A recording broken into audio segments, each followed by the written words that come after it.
All right, good morning, Well, ladies and gentlemen, and everything in between. For me, it is currently 9:20 a.m. on the 19th of August. It is a Saturday, and I mean, after all, it is the eve of what will be the third episode for One Piece and their Gear 5 fight with, I think, 1074, 1073. Either way, it's looking pretty good, basically, the Super Bowl of anime as we understand it. But this morning, in fact, it's not even the morning for them right now. It's actually 6:20 p.m. for them over in Madrid, Spain. We are hosting today a very awesome new band with their debut EP out as of not this Friday, but the Friday prior, or that's around right. that time frame, that being Perennial Malice. Really, really good shit. I had the opportunity to listen to it.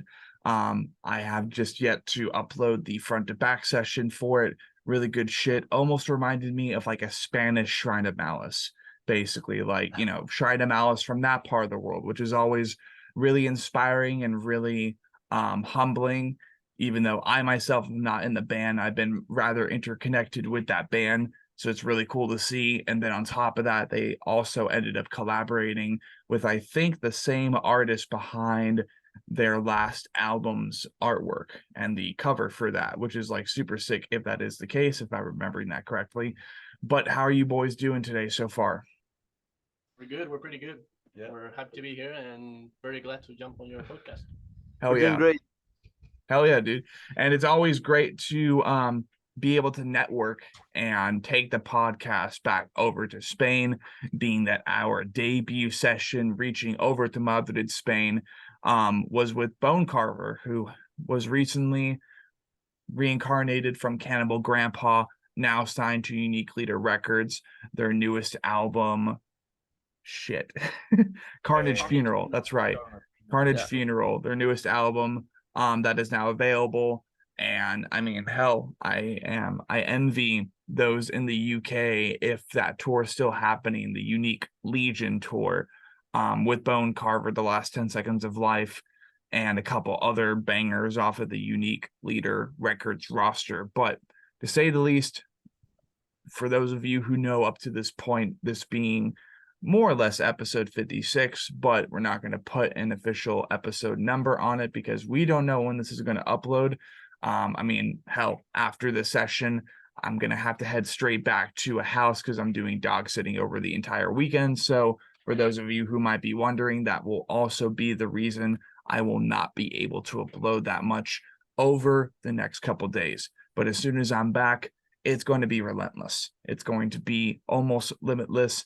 There's going to be a wide variety of videos that will catch up to and definitely precede the amount of subscribers that we have over at Sean Cross. But to say the least, as we're diving into session, for those of you who have listened to any of the episodes prior to this one, we have a pretty good formula, but we try not to stick to it as time progresses because then it just feels too scripted. It feels too serious. The first half of the podcast session, though, we tried to make it about the people. Today, being that we have the members of Heirs of Hatred on board, I'm going to go ahead and get this looked up. That way I don't look like as much of a fool, but, we're already in that part of the session, really. Heirs of Hatred. We are joined today by, as soon as it loads, of course. We are joined today by Jesus Gomez on vocals, Andreas Muino on guitar, Gustavo Sepulveda on guitar, and Ignacio Garcia on drums. So we have the entirety of Heirs of Hatred on the crosscast today, which is absolutely insane. It's always fun to knock out every single member, not actually, but just knock out their story per se on the crosscast in one go. It's always an honor, it's always a privilege, it's always a great opportunity. So whoever may wish to start, being that more or less we provided your names and we provided your roles, go ahead and introduce yourself. Let's go ahead and get your name established. Tell us the role you play in the band, and maybe anything else you do outside of music that you think people should know about. And if not, that's completely fine. and that will basically be our elementary introduction, and we'll proceed from that point. Okay, I'll start. I'm Gustavo Sepulveda. I'm the rhythm guitar in the band, and actually, we're pretty young here. I don't know if you can tell us by our look, but I'm still studying in college, and well, my friend Jesus was studying with me, and has actually finished studying. I'm still working on it, but aside of that, I'm working and nothing more. I don't know. Yeah, cool. All right, so that was Gustavo. Jesus, you seem to be in front on the left. I like your haircut, buddy. Let's hear what you got to say. Thank you very much. Thank you. Well, I'm Jesus, the main vocalist for the band. I'm 22, and well, actually, I'm turning 22 next month. Yeah, I'm 22. I'm Of course. still 21, and like he said, I did law degree in college. I already finished it. Currently working during this summer, and I'm hoping to start my master's degree right in October, double master's degree, and yeah, that's about it. Cool. All right, boys, it's your turn in the back. We have Ignacio and Andreas. Who wants to start? Yes, I'm Ignacio Garcia. I'm the drummer. Well, what can I tell? I studied with my friend Andres, degree of audio engineer. Yeah, that's where I met him, and I catch him with. I see him playing with his guitar, and I see his ability, and I catch him as a friend. And later, in 1 year later, two maybe, I create the band with him. So, oh shit! Yeah, he and I are the main creators of the band. Yeah, Cool. the founding members. Yeah. Yes. And see, that's a good plot twist. I like to hear that. So with that being said, we can go ahead and skip the more elementary introduction, and whoever may want to start, I would think, because we would want to hear how the incarnation of the band came to be.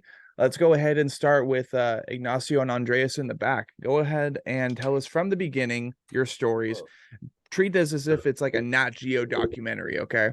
And basically your job will be to take as much time as you need, being that I basically have 3 hours to kill with you boys.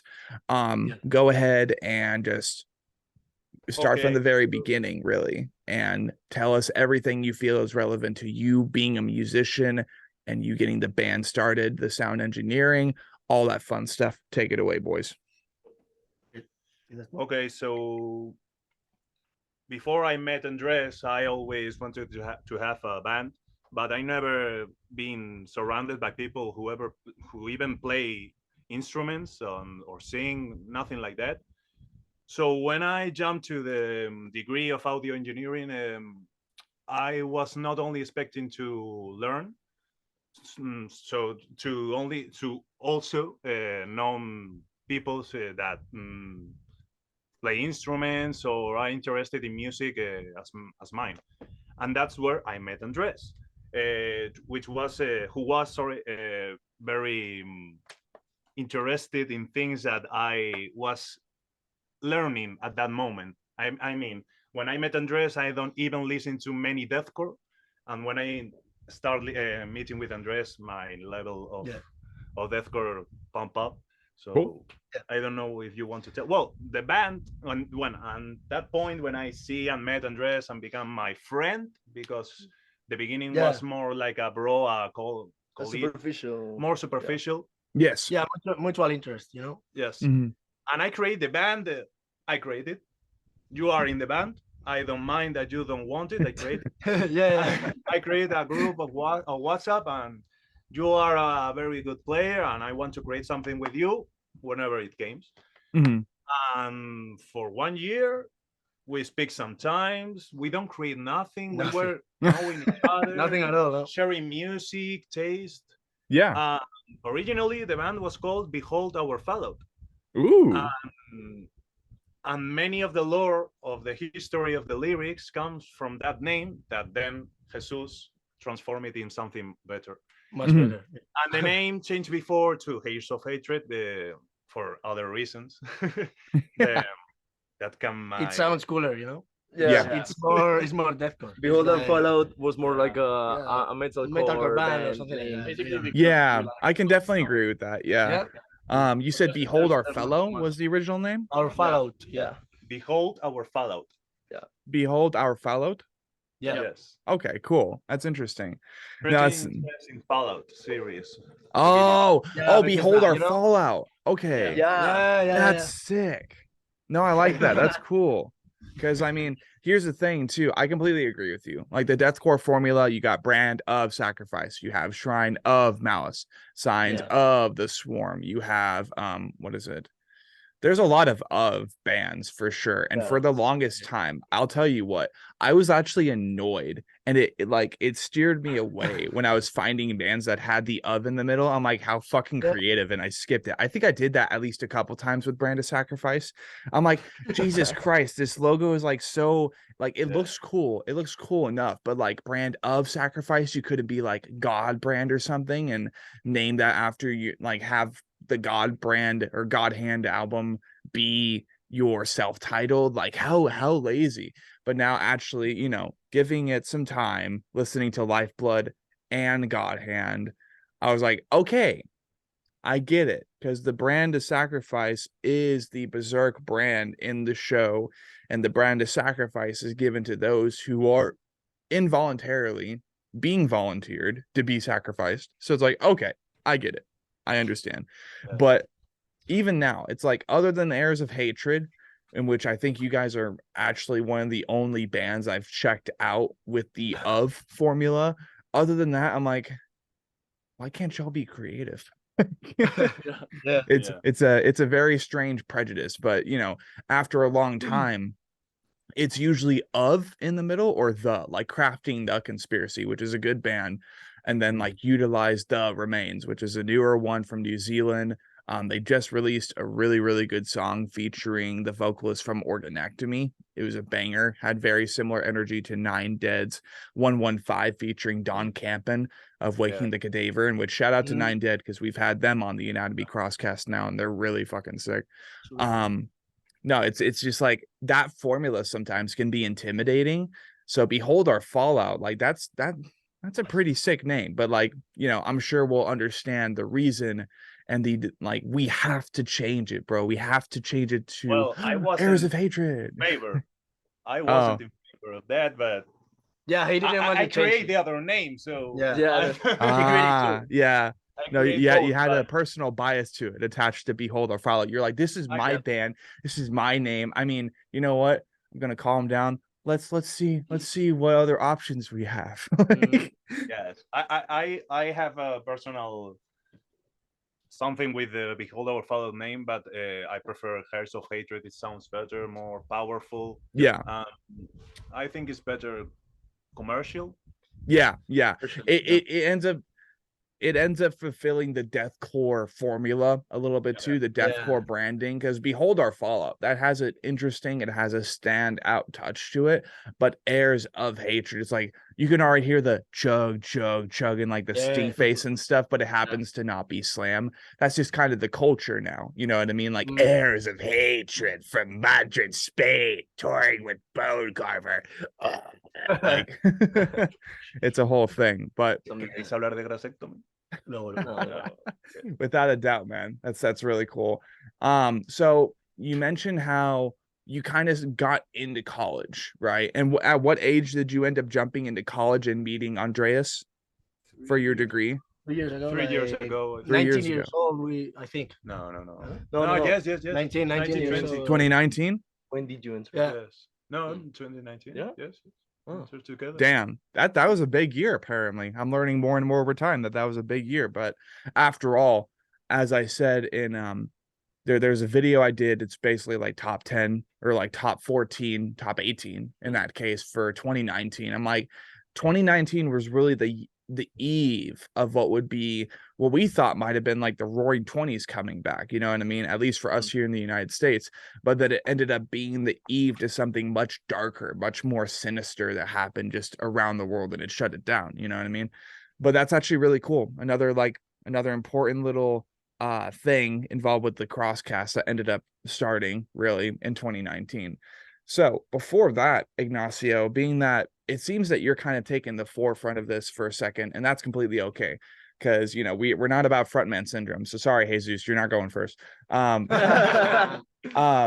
Ignacio, if anything, before the college thing and before getting into college to do sound engineering, what ended up getting you into music? Let's like take it back as much as possible. Because if anything, by the time this podcast comes out, the goal will be to offer your listeners currently, let's just like put this in perspective, the 5,119 people who just like drop by and watch the EP stream over on Slam Worldwide. This is for them, you know what I mean?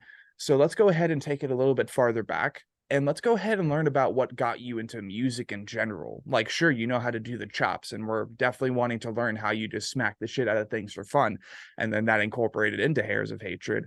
But let's go back as far as possible, okay? Let's go ahead and rewind, and let's take it to the very beginning as far as you getting into music.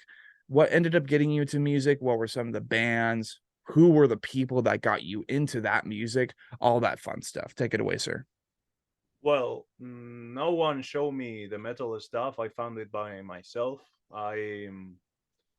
Most of the summers I spent it all the nights listening to music, and I don't remember when, but I start finding core music, hardcore, metalcore, and then I jumped to other genres.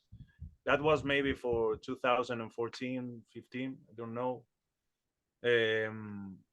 But then when I finished my institute, I jumped to a career, a degree of, I don't know how do you say it, but it's called Theta. It's engineer of nutrition and digestive system of aliments in general. Okay.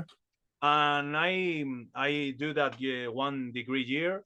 It was hard as fuck, but it was my dream to work like something related to that. But while I was studying that year, I started thinking about music like something that is not only listening. Yes. I want to create something, and I was very glad to not starting creating music at that point, because I don't even have I wasn't able, but I don't do it because I don't have friends. I don't have nothing to inspire to me. Right. That's when I met Andres years later.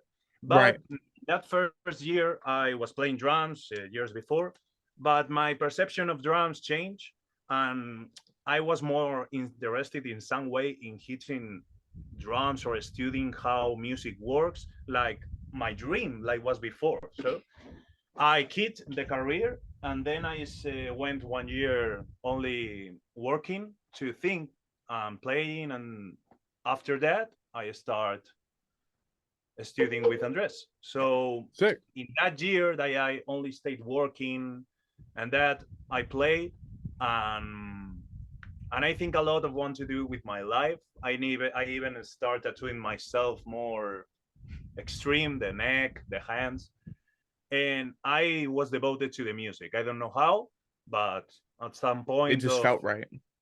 Stop right there, and I want to do music in somehow. I wasn't able to write music. I don't know how, and what can I say? Perennial Malice is my first creation of music, metal music. I create some trap beats before.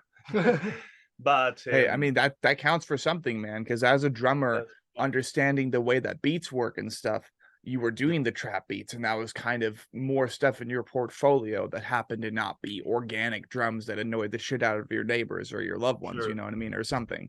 So it still counts for something that you were still investing into doing the trap metal, or like the trap beats and shit like that. So you mentioned the year 2014, and that's kind of like when you were finally finding bands, you were finally digging into the music that would eventually build you up to what you're doing today with Heirs of Hatred and what is now Perennial Malice out now. So in 2014, what were at least a handful of the bands that you were bouncing back and forth between, even if there wasn't a consistent genre, maybe there wasn't a consistent band, so maybe you don't have a favorite band of all time, but you were just finding all of these communities, right? You were finding all these subgenres, and you were finding yourself attached to certain mechanics in those genres. What were some of the bands and artists, or maybe even some of the albums you were listening to back in that year, back in 2014? Because that was a pretty Well, interesting year. I remembered Whitechapel, Ice Nine Kills, Hatebreed. Okay. I don't even remember I don't listen too much for the music I used to listen that ways, but I remember those bands. We came of Romance. Okay. Slipknot. Slipknot. Yeah, Yeah. but I'm talking more about core Okay. metal core. Slipknot is Yeah. Slipknot. New metal. It's Yeah. apart. It's apart from that. Yeah, yeah. Ice Nine Kills, that stuff. Whitechapel. I don't recall bands from that period. Honestly, yeah. I mean, sometimes in that situation, Lionheart. you said Dying Heart? No, Lionheart. Lionheart. Okay, gotcha. I know Lionheart. I haven't listened to them that often. So I definitely probably should, but I just haven't like had many people say like, hey, you need to listen to Lionheart. It's usually like, hey, yo, did you hear that new Utilize the Remains, bro? I'm like, no, I've never listened to them before. Like, you need to check them out right now. And then one video later, I'm like, fuck, I gotta work now. Like, it's a whole Well, thing. I don't listen to much more of hardcore in general sometimes, but I start pretty soft hardcore, metalcore, some deathcore bands, and in some points I jump to some more extreme deathcore. Yeah. Also, very much when I met Andres. From that point, slam, more extreme, and always. Yeah. Sick. Much more. So if anything, something else I would want to know and ask is like, what was the moment that you ended up really deciding, even if it was just instinctual, maybe if it was not an actual decision, like, yeah, this is for me. What's up with the drums, bro? When did that start?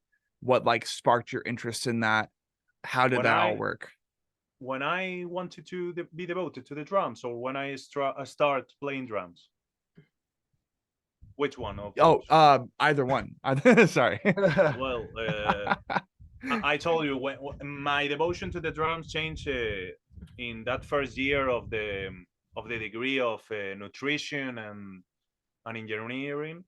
I only studied, and I was very frustrated because I'm a person that wants to do a lot of things in a day.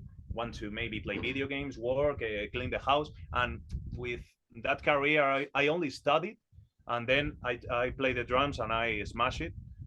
So I think that year was the year that changed my perception of the music, and in my enjoying time, I only listen to music. I don't even watch videos at that time.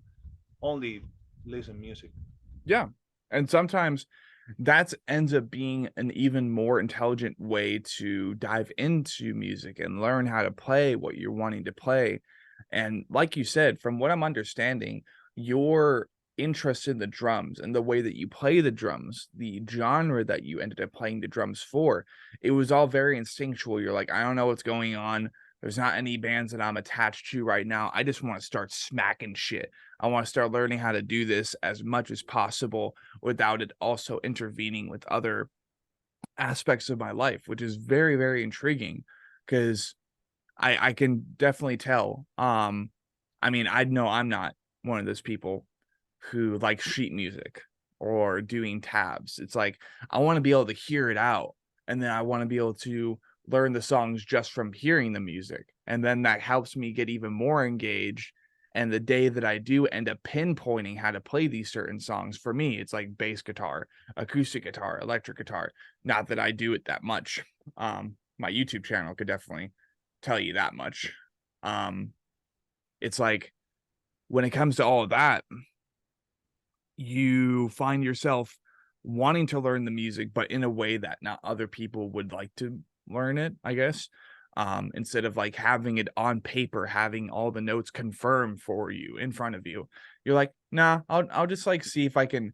It's kind of like a challenge, you know, so the little game of hearing things out and seeing how things work. So I don't know if that's kind of how it also worked for you, just like fuck sheet music, you know. Maybe But at some points, I don't know. right, But I remember that click in my head that I remember pretty clear in my memory.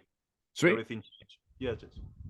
On another note, like I'm telling you boys, all of you guys are looking great with your haircuts, like especially Ignacio, bro. He's got like a full. I like what you got going on. It's like a curly mullet thing going on. I dig it. Well, I got to cut it off, but I don't know. Maybe I can let it go long. Yo, go keep it, bro. Keep it. Go nuts. Yeah. But no, yeah, of course. So let's see. Do you have like any inspirations as far as like other drummers as you're continuing to learn how to play drums? Are there any other albums you find inspiration in, especially when it comes to what you guys ended up writing for what is a Well- 6-track EP? Like any bands or albums you were like, yeah, this is what we need to do, except, you know, make it our own thing. Well, I think that here we can talk, all of us, because at the beginning we wanted to create the same thing. We connected very well our heads, and we wanted to create the same thing. No one was creating another thing and want to create another thing. We were devoted to the, I don't know how to explain this. Talk about that album. Yeah. So I mean, We had the same concept, I Yeah. think, in our minds. And, yeah. Yes. when we all got together, we all knew what we had to do because we all knew our interests and we shared them all. And our favorite bands were actually the same. Yeah. Each one of us liked the same sections of the songs we liked. So yeah, we had a pretty clear idea of what we need to do. Yeah, our music taste was like constantly developing, but it was like our music taste was together, was going it was like a brainstorming. yeah, like pretty solid, I would say. yeah, we had the same taste in the same bands. I mean, in the same genre. We are always like at the same page of the Yeah. music, Yeah. like we listen. Yep. You know. yeah, we just like the same bands too. So Cool. we had it was pretty easy, you know, to yeah, connect. to do it. we had yeah. like a pretty clear goal of what we wanted to do Yeah. with music. Sweet. Although it was a long process because it was the first pieces of music we started to do, you know. Actually our single, The Month of Catastrophe, was the first song we wrote, Dude. but it was actually destroyed Yeah. and remade. It was Oh, remade. shit. Yeah, it was remade, and it was the last song we finally end up writing and finishing. Sick. Okay. That's actually really cool. And how ironic that process is, like it ends up being your first and last effort to date so far for what is Yeah. Perennial Malice. Like That it's the duality, bro. It's the beginning and the end. And therefore it ends up being the looped cycle for Perennial Malice. It's like the Yeah. mouth of catastrophe, like, you know, all that shit. It's great. Such a good song, so catchy. So very, very catchy. I love listening to it. I love the art too. So if anything, getting back to Ignacio and stuff, I think the question might have been misunderstood, but that's completely fine because that answer and that collective mindset plugs into the formula that is the Anatomy Crosscast, because the goal today, amongst other things, will be to provide insight to your listeners and to be asking you guys questions as a collective band. So basically, you have just confirmed for me that you guys are as in sync as if Heirs of Hatred is one air, one mind, one air of hatred, and y'all are one. Like y'all are so in sync. So that's super cool. Love to hear that. So if anything, to get that question answered, being that you guys are in sync concerning this EP, what were some of the albums that you guys were listening to at the time and during the creative process of this EP? We all have one in mind, which Yeah. is Shell by Shrine of Malice, which is our favorite album. I Yeah, believe. yeah. Yes. When we say that. our personal favorite. Yeah, Yeah, and also the previous EP by Shrine of Malice as well, Malignance, yeah. Malignance. Malignance, yes. That was a huge influence to us as Dude, well. fuck yeah. And moving into Um, some other bands, I believe that in terms of Guitars and orchestra and composition, guitars, Warm Shepherd, Shepherd, Lorna Shore. Dude. Yeah, we love them. Yeah. we got the Blackened essence from bands like that, like Lorna Yeah. Shore, Warm Shepherd, especially those two. Full fucking circle, baby. You heard it first, Yeah. Devin. Devin, But we- Greg. yeah, that's right. I mean, at first we wanted to do like maybe like a Blackened deathcore band, but we Yeah. also wanted to have like some gent influence too. We were Yeah, know. first, yeah. yeah, we were starting to write music and we didn't really know what we wanted. But we finally ended up deciding that we wanted to like make some slam too, add some slam, because aside of slamming deathcore bands, we also love like maybe Distant, Distant, Nithful, there's Abhorrent yeah, Signs of the Abomination, Swarm. Signs of Chrome the Monitor. Swarm for sure. Yeah, Chrome Monitor was a huge inspiration too. Ah, dude, yes, hell yeah. I Yeah, actually I have their mean- newest flag up here. Yeah. Yeah, that's cool. I mean, we like always focused a bit on the more underground deathcore. The deathcore was starting up, and that seemed more interesting to us, I think, and that's why we decided to do like Blackened slamming deathcore with lots of peace squeals too, slamming riffs. Yeah. No, it works. I like it. Aside of the Blackened side, Yeah. more melodic and dark.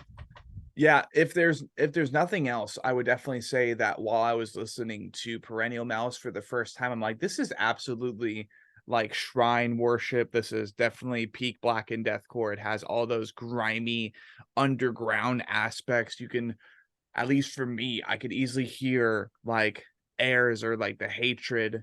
Like I don't know, something. I'm trying to think of a name for what could be like a Facebook community or like a group, right? The fan base for Heirs of Hatred. And all I could think about is just like Heirs of Hatred, like the Heirs of Hatred. Or something like that, like the whole, I guess, because HOH. Whole. Yeah. So that's actually really cool. And if anything, while we're wrapping up kind of Ignacio's part of the People podcast and we're kind of navigating through this, we're running through it like a river, right? Like, and it's not an aggressive river at all, but we're definitely flowing through. We're getting things done. And it's a very casual flow of information. I'm liking the session so far.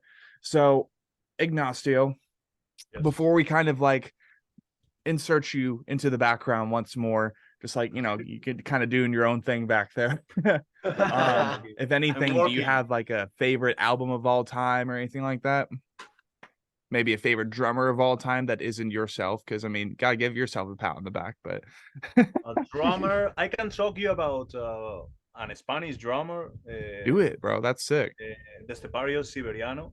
Okay. It's pretty famous, and it's not one of my favorites, but it's Spanish and it's one of the best that I have ever Yeah. seen. It's Okay. God, literally. Yes. It's You should God. you should definitely check him out. Yeah, Yes. if you don't know him, check him out. He's- because I don't know what I can say. It's God. Yeah, dude. He's actually very And an album, I don't know. I jumped a lot of favorite album. This is my favorite album right now. This is my favorite album. I'm always jumping, Yeah. but I can tell you right now that maybe Gutrectomy Manifestation of Suffering is one of my favorite. Well, not my favorite, but one of the most listened albums right now. Yeah. Also Signs of the Swarm, but one of my favorite albums would be Monolith of Humanity, Inhumanity of Cattle Decapitation. Okay. Uh, Cool. That's the question asked. Sweet. Awesome. Well, I like how this is going so far. Thank you, Ignacio, for providing your story. Basically, we will dive and we will jump over right to Andreas Muino. So Yeah. basically, same thing that I did with Ignacio, talking his ear off, asking him all these, you know, discomforting questions per se. let's go ahead and start as early as you are able to. Tell us your story. Tell us how you got into music. Tell us how you got into doing leads and all the chugs for Heirs of Hatred. Take it away, sir. So to me, it's quite a different approach. I started playing guitar like 14 years ago. I think. I started with classical guitar in school.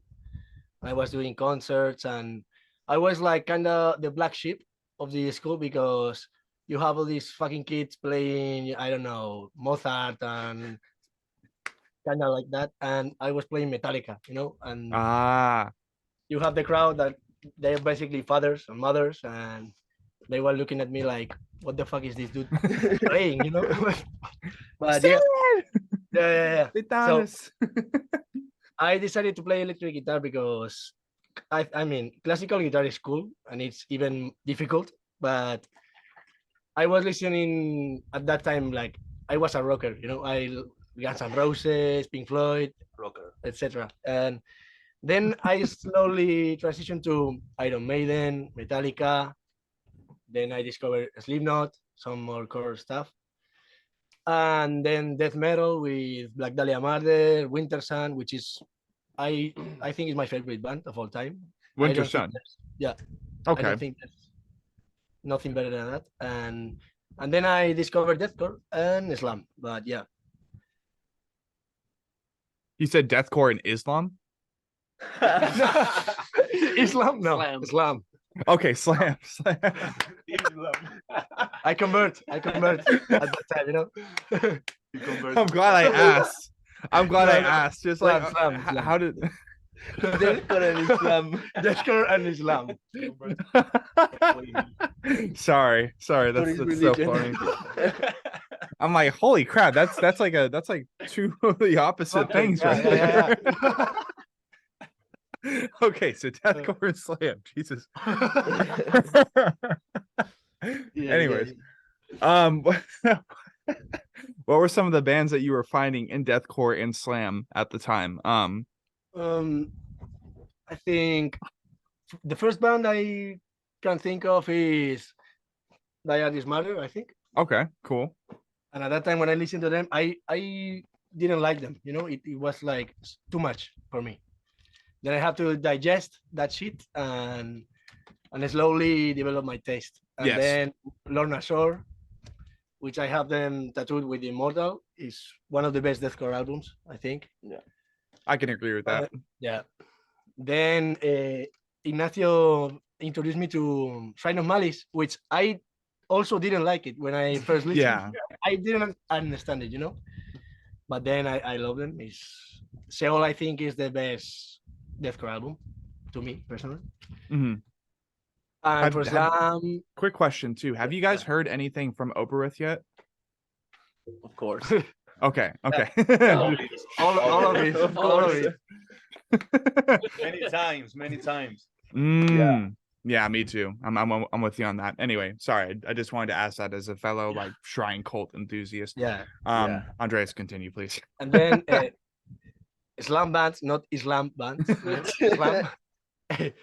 I love Gutrectomy, Stillbirth, Ungraceful, Abominable Putridity. Also, yeah, those are fucking killer.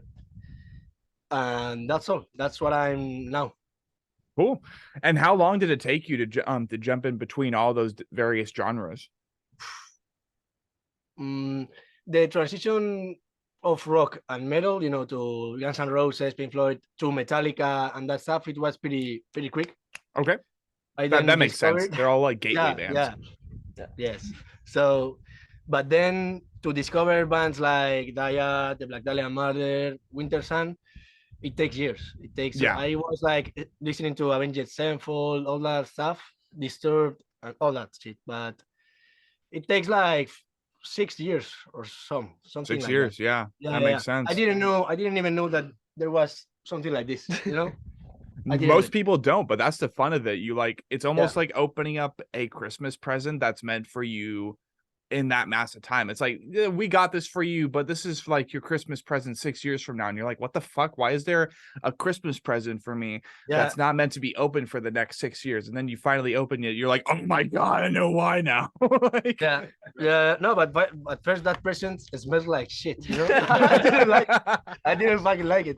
But yeah, it's like the brother you love, but you hate, you know? right, exactly. Brotherly love, Yeah. man.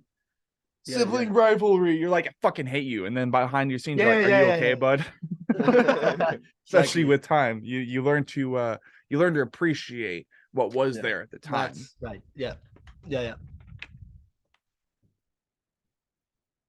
We can hear you, bro.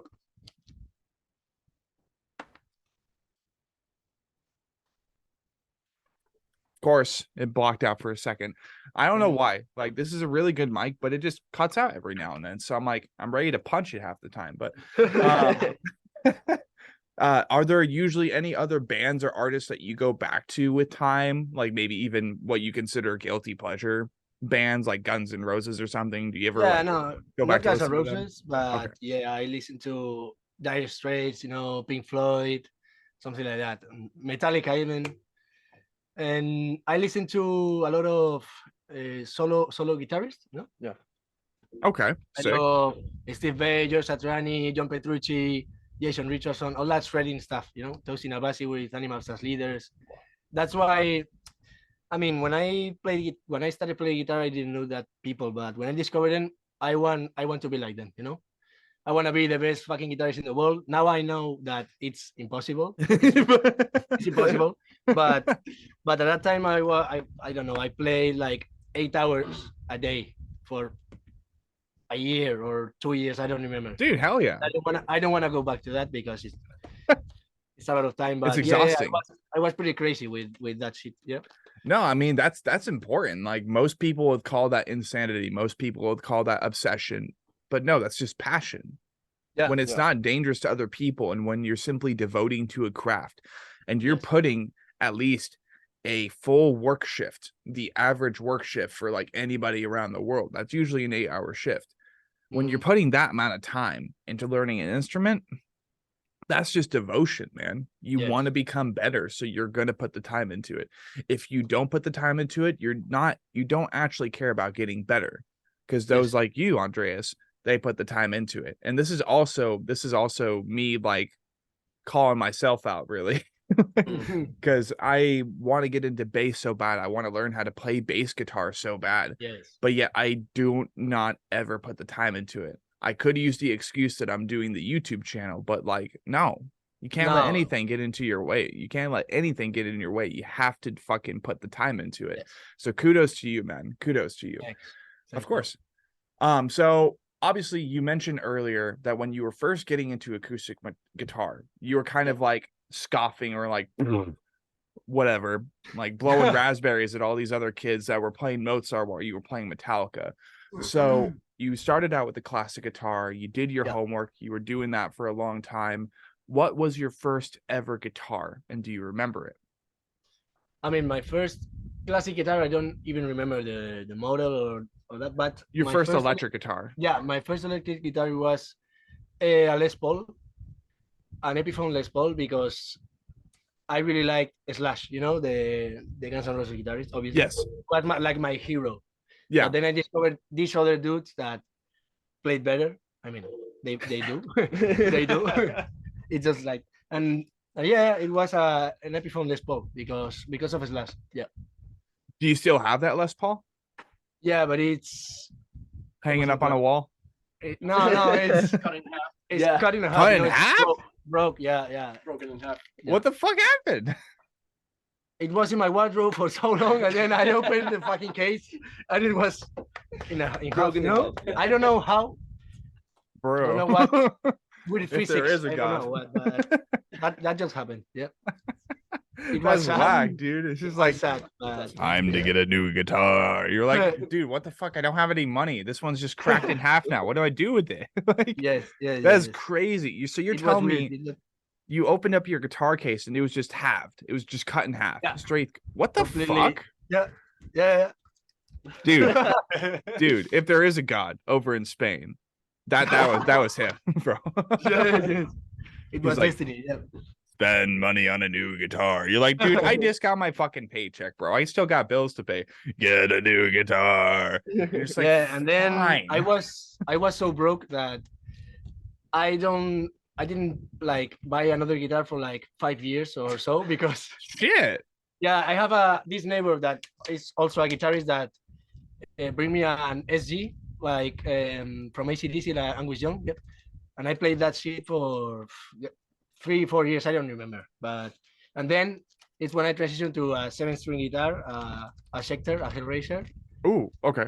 Yeah, because then I was listening to deathcore and that stuff. Sweet. So I needed a 7-string guitar to do that. So do you remember the first song that you ended up learning how to play on that guitar? Like once you really started getting into deathcore, or was it always just like playing around and messing with original material?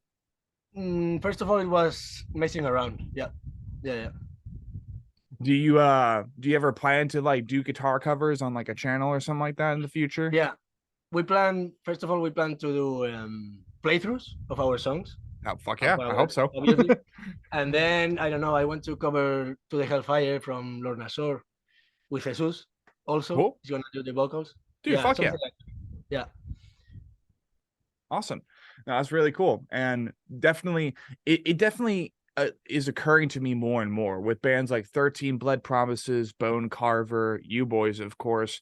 Let's see. There are other bands I've heard of from Madrid, but like Madrid seems to be popping off. Is that like the Manhattan of fucking Spain or something? Like, am I missing something?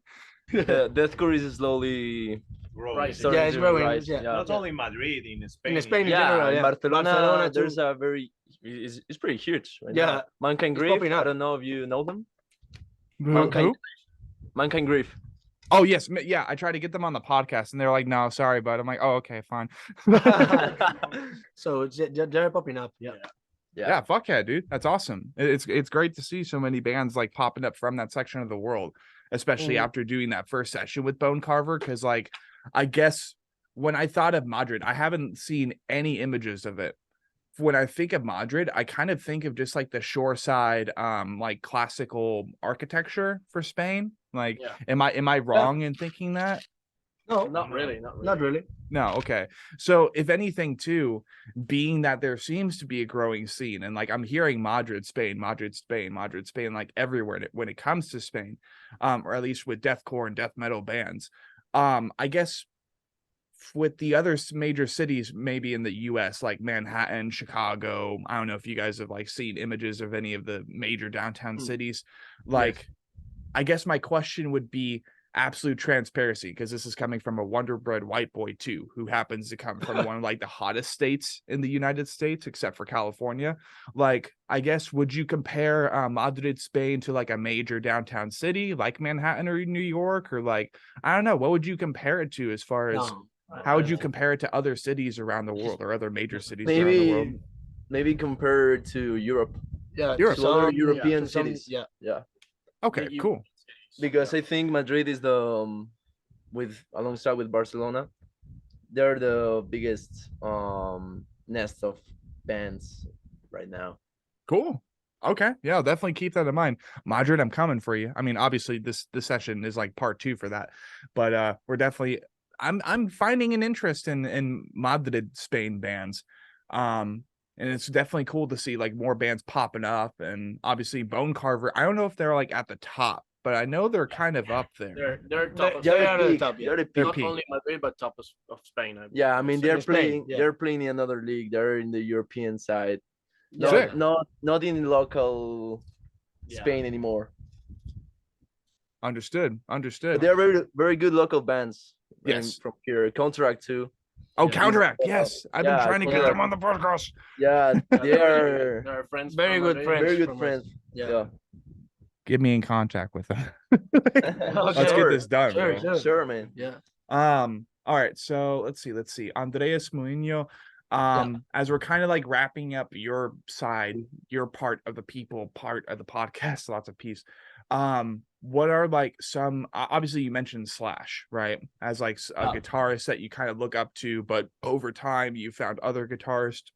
So basically provide me five different characters in each of these categories. Your favorite albums of all time, other guitarists that you look up to, even just standalone songs or like anything else in that matter. Let's go ahead and hear what helped you kind of contribute what you did to Perennial Malice and, you know, Heirs of Hatred. So in terms of guitarists, and especially metal guitarists, but because when I first do that stretching click in my head, it was like looking up Steve Vai. But speaking in terms of metal, I think Jason Richardson opened my mind in terms of doing lead guitar and stuff like that. And asking to your other question, Wintersun. This band is so fucking technical and it's beautiful what they do. And probably my favorite album of all time is The Forest Seasons. This is what it's called. It's from Wintersun. And they have, now there are 3 guitarists, but at the start there were 2. It was Teemu Mantisari and Jari Maempa. They're from Finland. And to me, those 2 are at the top 5 in the world, you know? And Wintersun, is that like a Blackened deathcore band or is it like a black metal they band? are melodic death metal. Melodic death metal. Okay. Yeah. Cool. Yeah, I'll definitely have to check them out. And you said which album would you recommend by them? The Forest Seasons. The Or Forest Seasons? Time is also, it's more like power death metal or something like that, but it's cool. You'll like it. Sick. Okay. I'll keep that in mind. All right. Yep. So as we have learned quite a bit about both Andres Moinho and Ignacio Garcia, now we move to the front 2, the people that, well, are up front. So up front and center. Whoever may wish to go next may. Go ahead and tell us your story. Start from as early as you think is necessary. Let's take it away. Let's get this other half wrapped up. All right. Well, I first started my music journey listening to, I don't know, electronic music, EDM, Same. feature bass, hardstyle, all the electronic music genres in general. Yeah. And it was a long period, like about 4 or 5 years maybe.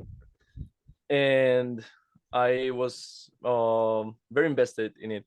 And I started to learn how to DJing and how to produce some music. I don't know, just messing around because I had like an old laptop with a free FL Studio.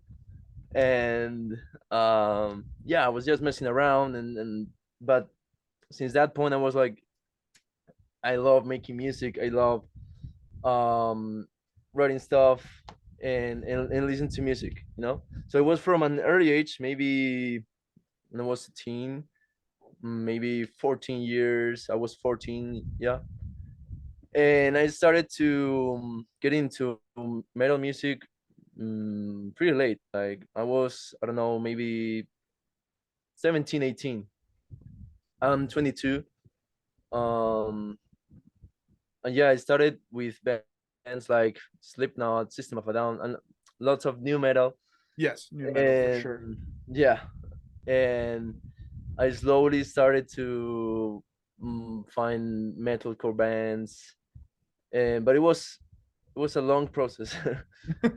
Right. Yeah, Avenged Sevenfold, Bullet for My Valentine, Trivium, all those bands. Shit. Yeah, it's actually one of my favorite bands of all time. Cool. Oh, sorry. I'm the one that I learned so many Trivium songs and riffs and stuff. I started playing guitar in 2018, back in 2018, I think. Damn. Yeah, so not like Andres that has been playing a lot more time. And I started with a classic guitar too. My father had one, but the problem is that I am left-handed. Oh, so shit. I picked it up and turned it upside down. Yeah. And I started playing upside down like I was like believe I'm Jimi Hendrix and stuff, and then I said nah. Right. Nah, I didn't. Well, actually, my first electric guitar was I bought it like 5 months from when I started learning guitar, and it was a right-handed guitar. So it was a big mistake because I was like, man, I want to use the distortion and I don't know, play some Metallica and stuff, and all the down picking I couldn't do it. So I surely changed to a left-handed guitar, a very cheap one, a Harley Benton from the Thomann. Wait, who? The Sorry. Thomann store? No, Thomann store. The store it's in Germany. Thomann. I don't know how it's pronounced. Thoman. Yeah, it's a Thomann. store, a web An online store. Okay. for instruments. Yeah.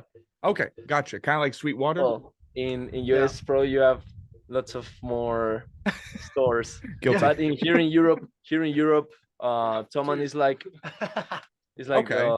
a very big one. Sweet. I'll keep that in mind if And- I ever go over there because I do want to go over there one day. That'd be cool. Yeah. So yeah, it was a Harley Benton, SG model, like no, Les Paul, yeah, like a Les Paul, a black one. I don't know.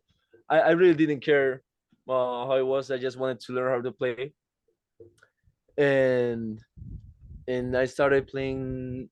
I don't know, lots of songs of different bands. But everything changed when I met Andres in the gym because we live in the same neighborhood. Oh shit. Okay. And yeah, we met like maybe 2 to 3, 5 years ago. 3 In 2020, I don't know. That's 3. Yeah, Yeah. in 3 2020. years ago. Yeah, in 2020 we met in the gym. And I don't know, I saw his Diary Smarter shirt. I had a Diary Smarter shirt too. You're like, So we were hey, like, oh. let's go. Yeah, that's right. We started talking. Well, I actually went to the gym with a friend of mine that was initially the vocalist of the band. And well, the things didn't work between us in the band. We ended up getting Jesus. But we started like talking. He said, yeah, I have a friend that plays drums. Do you do vocals and you play guitar? So maybe we could Maybe do something one day. Yeah, we have a similar music taste. So yeah, but we didn't do anything until I don't know, like maybe 9 months later. Yes. I mean, they had a WhatsApp group chat, Ah. and they invited us there. Cool. But we just, I don't know, shared music and stuff Yeah. until finally I met up. We don't talk even. No, we didn't talk even.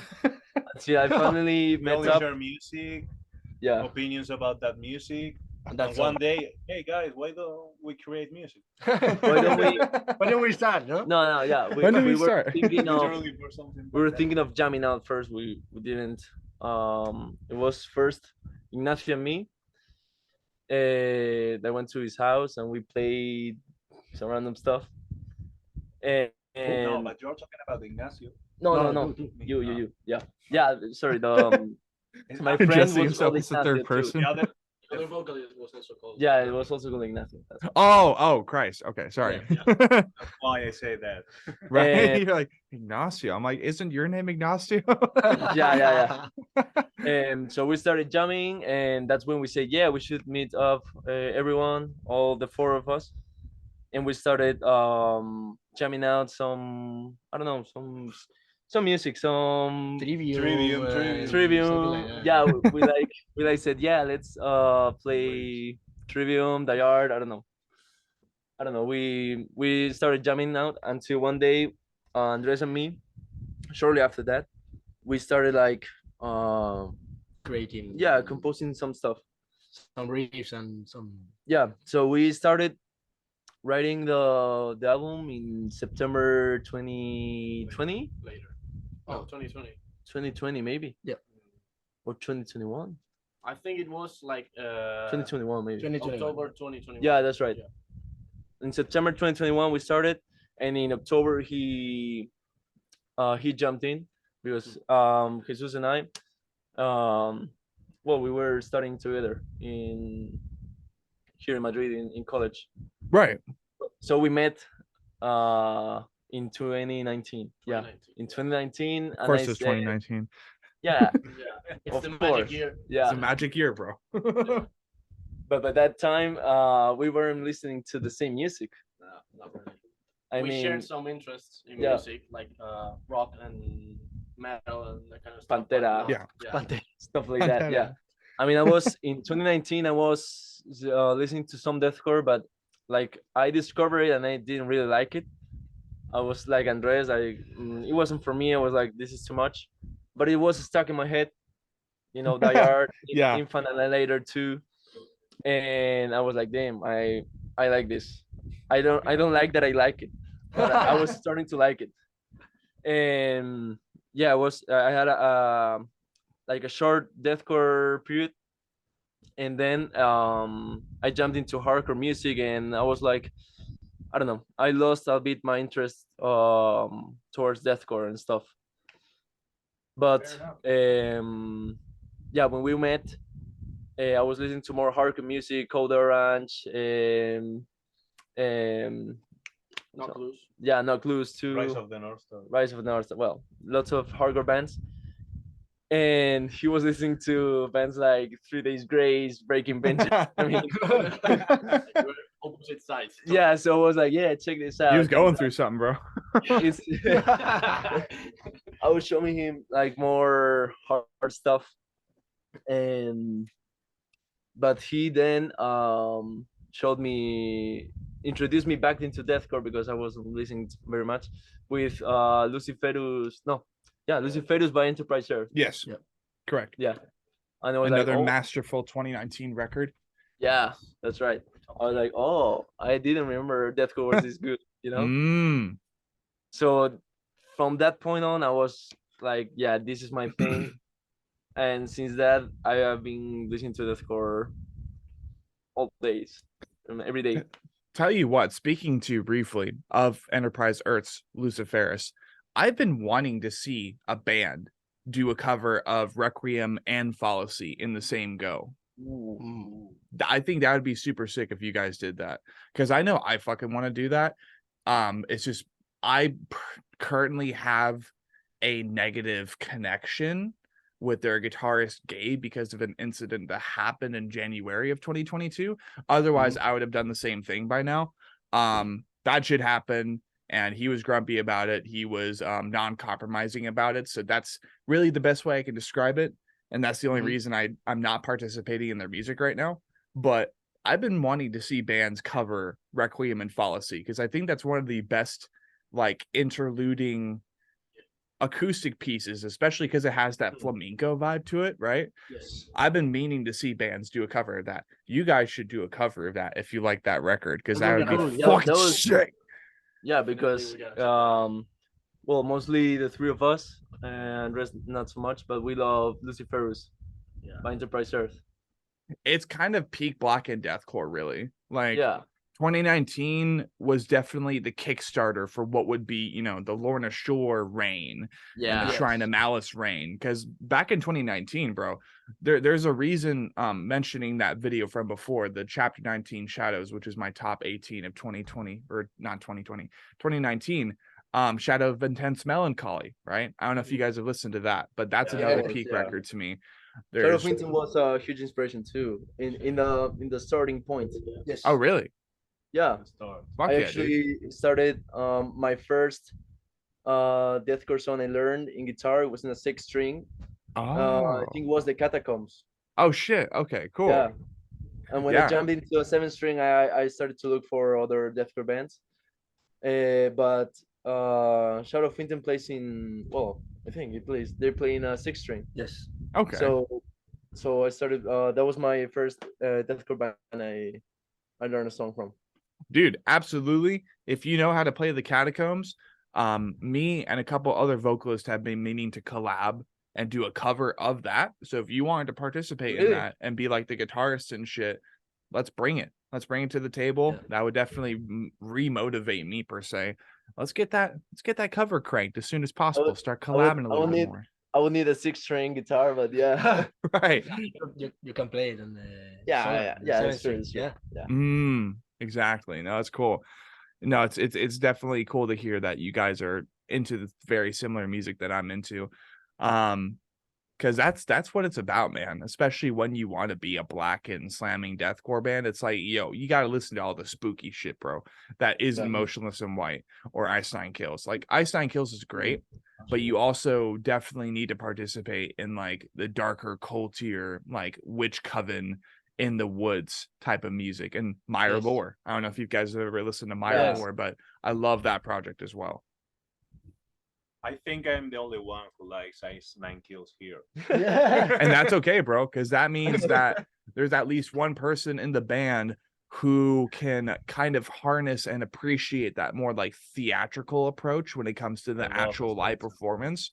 Because if you want to put on a performance instead of just being like, we are Heirs of Hatred and this is Perennial Malice, like, you know, you got to add a little bit more epic and just crescendo and just like masks and visual things that help your band stand out. So you no, like, love you, Ignacio. I really do. And I love that you're into Ice Nine Kills, buddy. That's awesome.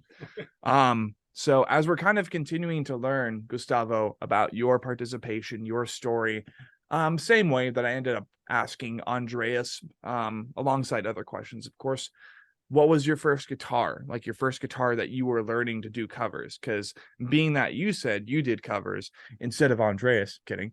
Like what was the first song, or what was the first working guitar? Your left-handed one, right?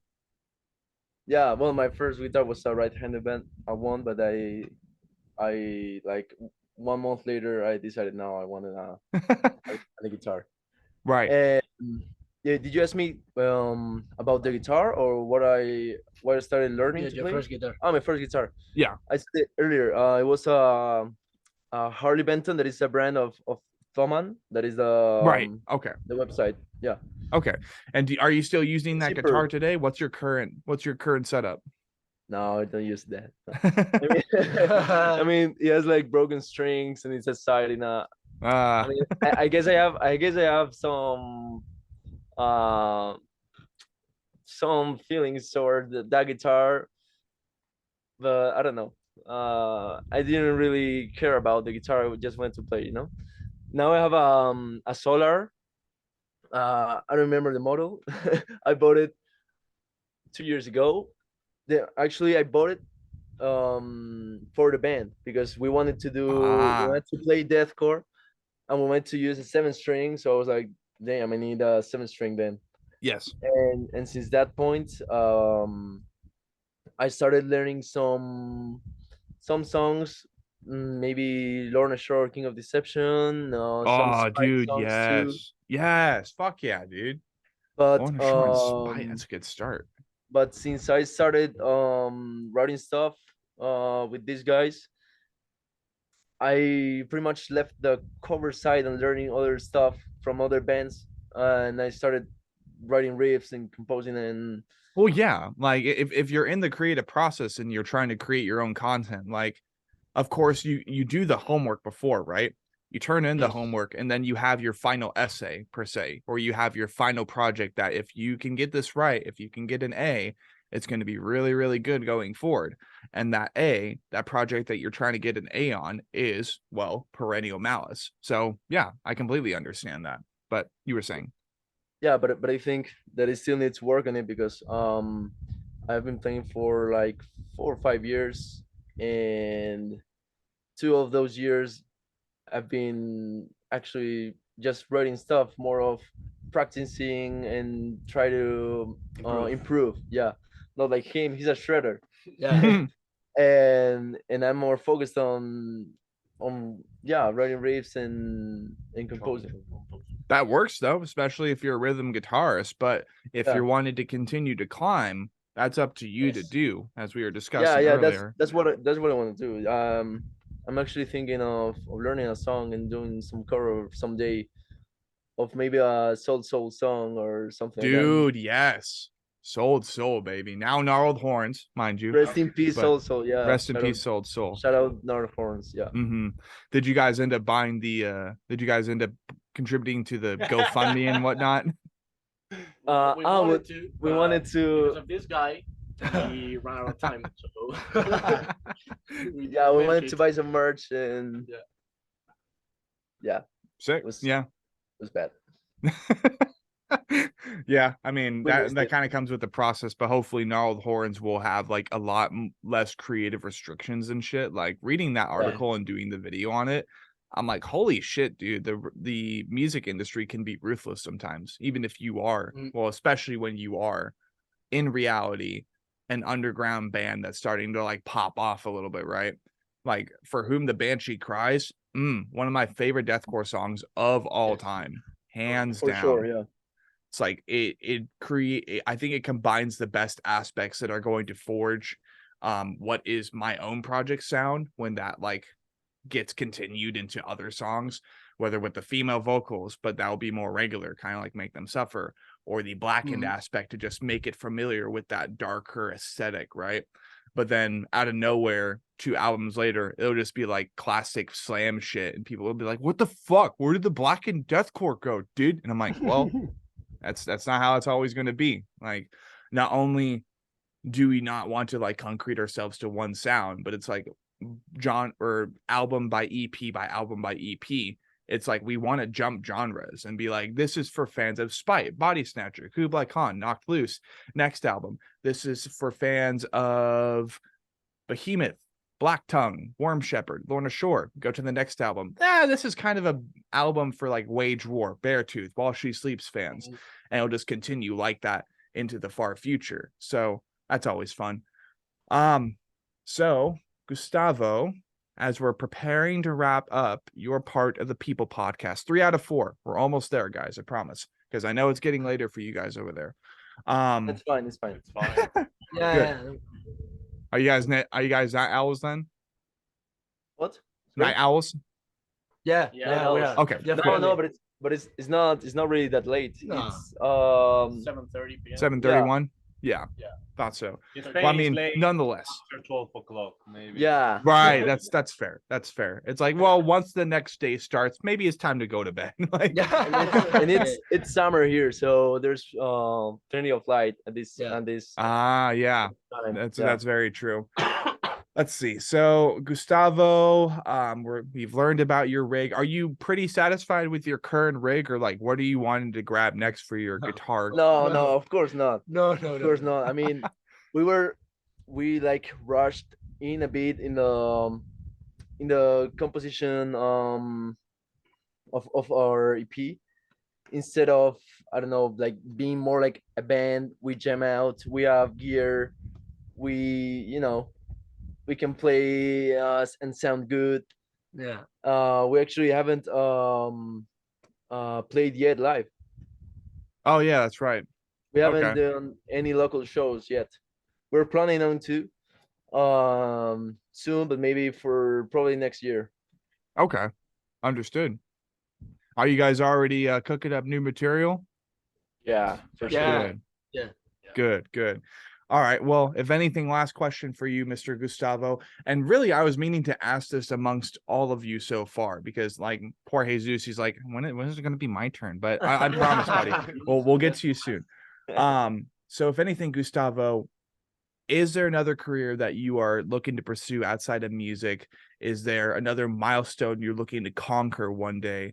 If not, completely fine. If music's your main gig, then so be it, man. Like, hell yeah. If you can put in the time and make the money that you need to make off of something that correlates with music, so be it. But do you have like anything else going on outside of music, like going to school? I think you mentioned that earlier, did you not? Not really. Not really. Okay. That's fine. That's fine. What do you do outside of music then? Like, obviously you have to have a job to be able to afford all the gear that you want to get one day. I'm still studying. Still starting. I mean, no, studying. Studying. Jesus. Jesus.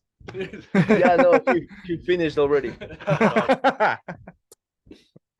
Yeah. I got you. Yeah, I'm still studying and working. And it's summer. We're on vacation right now, so Oh, I'm just making some money. But yeah, I of course I want to finish my degree. But all my passion and my time, of course, I want to dedicate to this project of making music. cool. All right. So as we're gonna wrap up your part, because you've had enough time to talk. I'm kidding. What is like a favorite album of all time? Maybe a favorite genre of all time, even though that's pretty it's pretty easy to answer. I want to put as much pressure as possible. So do you have any favorite guitarist, albums, bands, even like standalone songs that you can just never get enough of, especially as the good old chug lord of Heirs of Hatred? Mm, Maybe, well, aside of Sheol, of course, Mhm.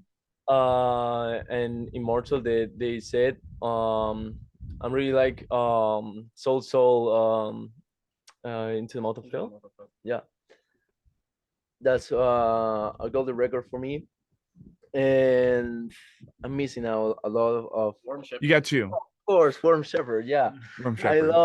love Worm Shepherd in the Book of Soul and Ritual Limbs. I totally forgot about them. But I'm a huge fan of them. I'm a huge Sick. fan of them, and we took some inspiration in some stuff and mostly in the Orchestration orchestration stuff. Yeah, and Right. some breakdowns too. yeah, breakdowns. Some That's breaks. fair, yeah. They're very cool, man. In the Wake of Soul or ritual hymns? In the both, For me, it's in Wow. the Wickles, definitely. but For in Fair the, enough. me, I don't know. For me, I don't know. Maybe Ritual Limbs because they like they like consolidate their sound more, and for me it's like one of the most blackened, like with black metal influence records from deathcore, you know. I really like black metal too, well, Andres too. Yeah. Well, this is Behemoth is not Yeah. pure black metal, but but I really yeah, I It's really pretty listen to- close. yes, yeah, it's pretty close, it's yeah. But apart from deathcore, I listen to a lot of black metal, atmospheric black metal. We enjoy it a lot. Mhm. And yeah, so also some black gaze bands, more chill stuff like that. Death Heaven. Def Fam, yeah, I really like Def Fam and Ghost Path.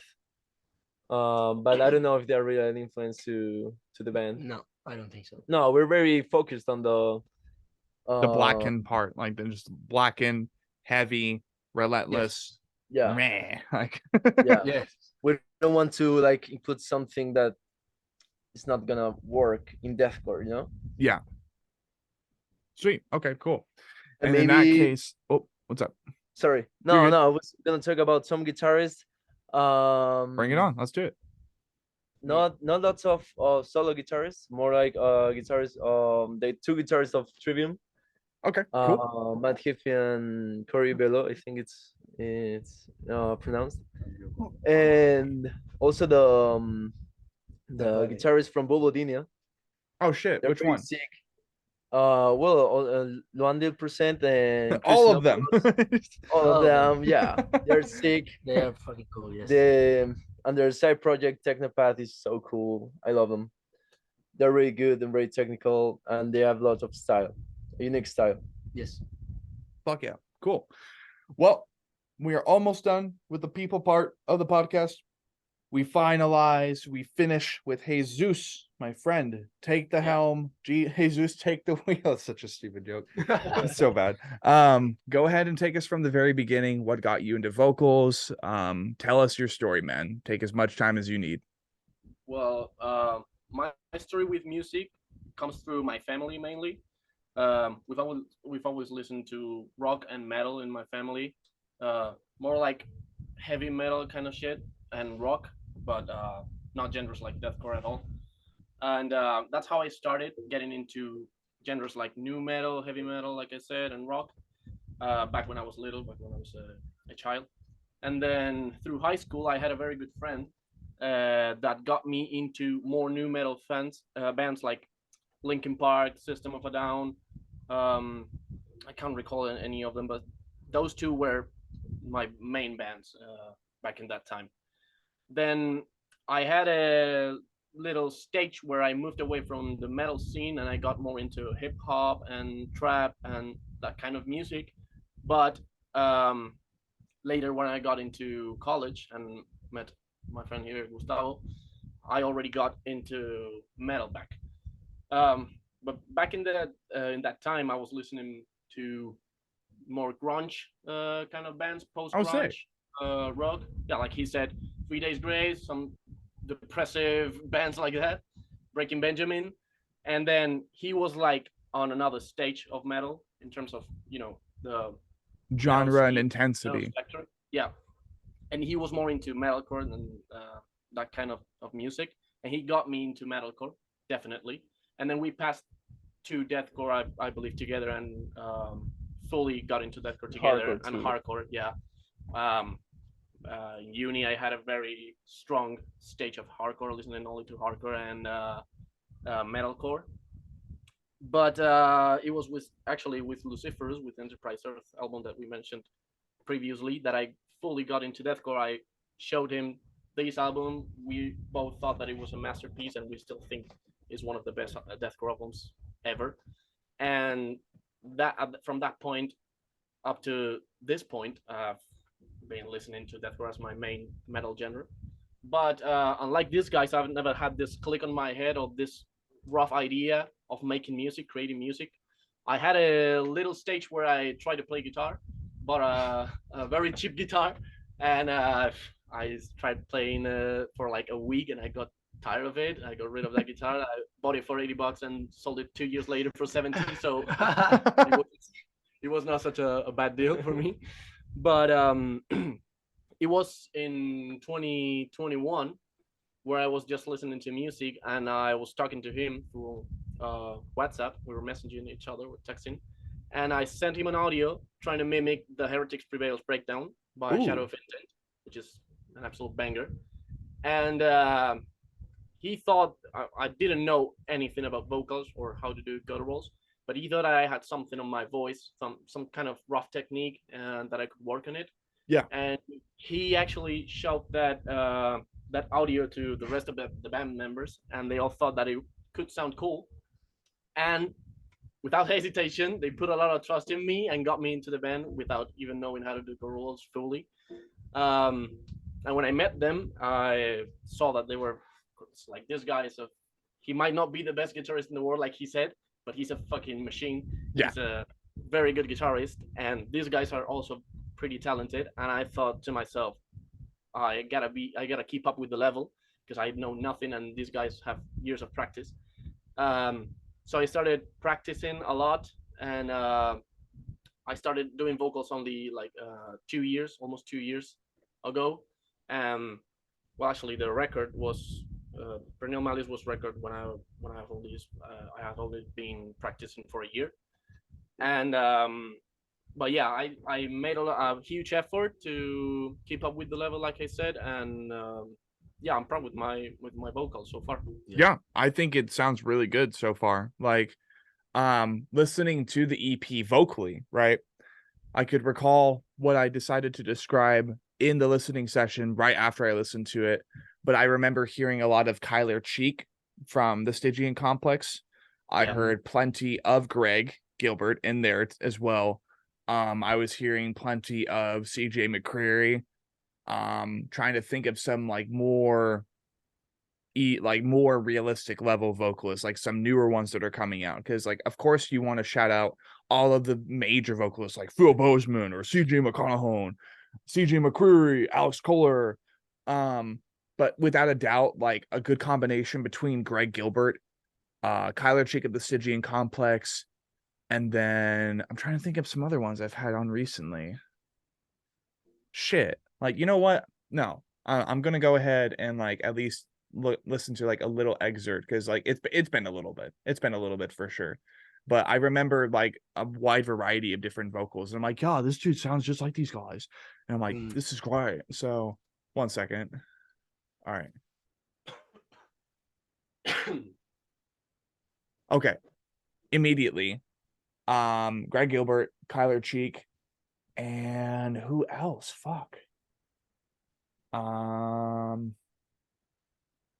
Probably Stevie from Sold Soul. Wow. Yeah. You nailed it. You nailed it, yeah. One of my biggest influences, definitely. Stevie is really good at what he does, and so is Greg, so is everybody I've mentioned. Like Kyler Cheek, bro. Yeah, Color Cheeks. Dude has Christ, some like Christ, freaking Jesus. cheek, you know what I mean? Absolutely. It's awesome to see how those vocalists have kind of come full circle, and they have now become like inspiring for other vocalists. I know for me, it's definitely Greg Gilbert, Devin Duarte, and like Garrett Russell of Silent Planet, which I know is like, fuck, how is that a Oh, we can hear you. We can hear you, bro. Your mic just muted. of course. There you go. So like for me, it's definitely Greg Gilbert. There's Devin Duarte, and then CJ McCreary. He was like the reason I learned how to do the guttural shit, like the tongue lifting and stuff. He was the only reason I learned how to do that. And I was like, after listening to Cesspool of Ignorance for like the 20th time, and like, I'm like, oh, that's it. And then, you know, it all kind of kick-started from there. So no, it's awesome to hear that. So as you were, you know, kind of getting into the band, getting into the project, what was the like the first song that you ever put like heavy vocals on, whether for practice or whether it be original material? Because that's something the public deserves to know. I think that what I used to do for practicing, I would just take my phone and record audios, just random audios, and save them for later in order to keep up with my progress. And one of the first ones, I believe it was King of Deception's intro, like you know, the first lyrics of the song, which is absolutely crushing. And also try to mimic some of Greg's mid-range vocals, which I think is are one of the best, if not the best, in the game. And then moving into some other bands, I would say that OG Signs of the Swarm, you know, with the Senseless Order and the Disfigurement of Existence. Yeah. Those two first albums, I fucking love them, and I still listen to them. And they were both a huge inspiration, especially when I discovered Signs of the Swarm through Cesspool of Ignorance, obviously, biggest song and most popular one. And I thought to myself, well, this guy is a fucking monster. I surely want to mimic him, to mimic his gurus, like you said, the tongue lifting thing, which I discovered it right away after listening to them, and it was a pretty huge steps in my vocal progress. But yeah, I would say these were the first songs and bands that I tried to replicate or try to mimic. Yeah. Have you ever thought about like recording vocal covers and stuff and putting that on a channel? Definitely. Andres and I have a project on to the Hellfight cover. Yes. But we gotta take it with time because we're writing new material and we don't know when to actually start recording it and practicing. And I think it's gonna take a while, but we definitely have that in the checklist. But yeah, I would also love to do maybe some shrine songs. some Shrine of Do Malice, it, bro. Do it. I definitely have a voiceless cover in my mind. Oh fuck yeah, dude! one. Fucking bring it, bro. Yeah, it's fucking great. I've also practiced a lot with Shrine of Malice. Infernal Darkness was one of the first songs that I ever tried to practice with. Kiss of the Wind was my very first cover ever. Yeah, Kiss of the Wind is great. It's awesome. Yeah, it's a masterpiece. It's a Masterpiece. The whole album is, but Really, yeah. And they also they like little Scooby insider scoop. They sent me their newest single, or at least a pre-pro version of it, and it's fucking sick. It's really good. For I real? think yes, I am not lying, and I love it. I love listening to it. And the funny thing is if you guys have ever seen my videos, the outro video where it's the thumbnail time lapse, it's that song. Really? Yes. Yes. Damn, we gotta So- check it out. Yeah. Yeah. Now you have to watch at least one of my videos. Yeah. Of course. But No, I love them. They're great dudes. And behind the scenes, I've like heard their side of the story with everything that happened, and I'm like, nah, fuck y'all. They're in the clear. They did what they needed to do, and they were just silent because they didn't want to deal with all the bullshit. But also, we'll be doing a crosscast session here pretty soon with James Joker Williams. We did one, but then we had to take it down because of like just the editing process and how unhinged the podcast session ended up being, despite one person liking it, and that being Tom Serrell's, now of Flower, or like Flower Tomb, previously a Pulverizer, Texas. So we'll be re-recording that soon, and then the hope, the idea will be that depending on the reception of that and how well people enjoy that, we will kickstart that into a Shrine of Malice podcast and a Possession with Intent podcast, and probably a Gnarled Horns podcast somewhere later down the line. But I mean, Gnarled Horns is considerably disconnected from all of that, but the history, the legacy that intertwine both Souled Soul and Shrine of Malice is insane.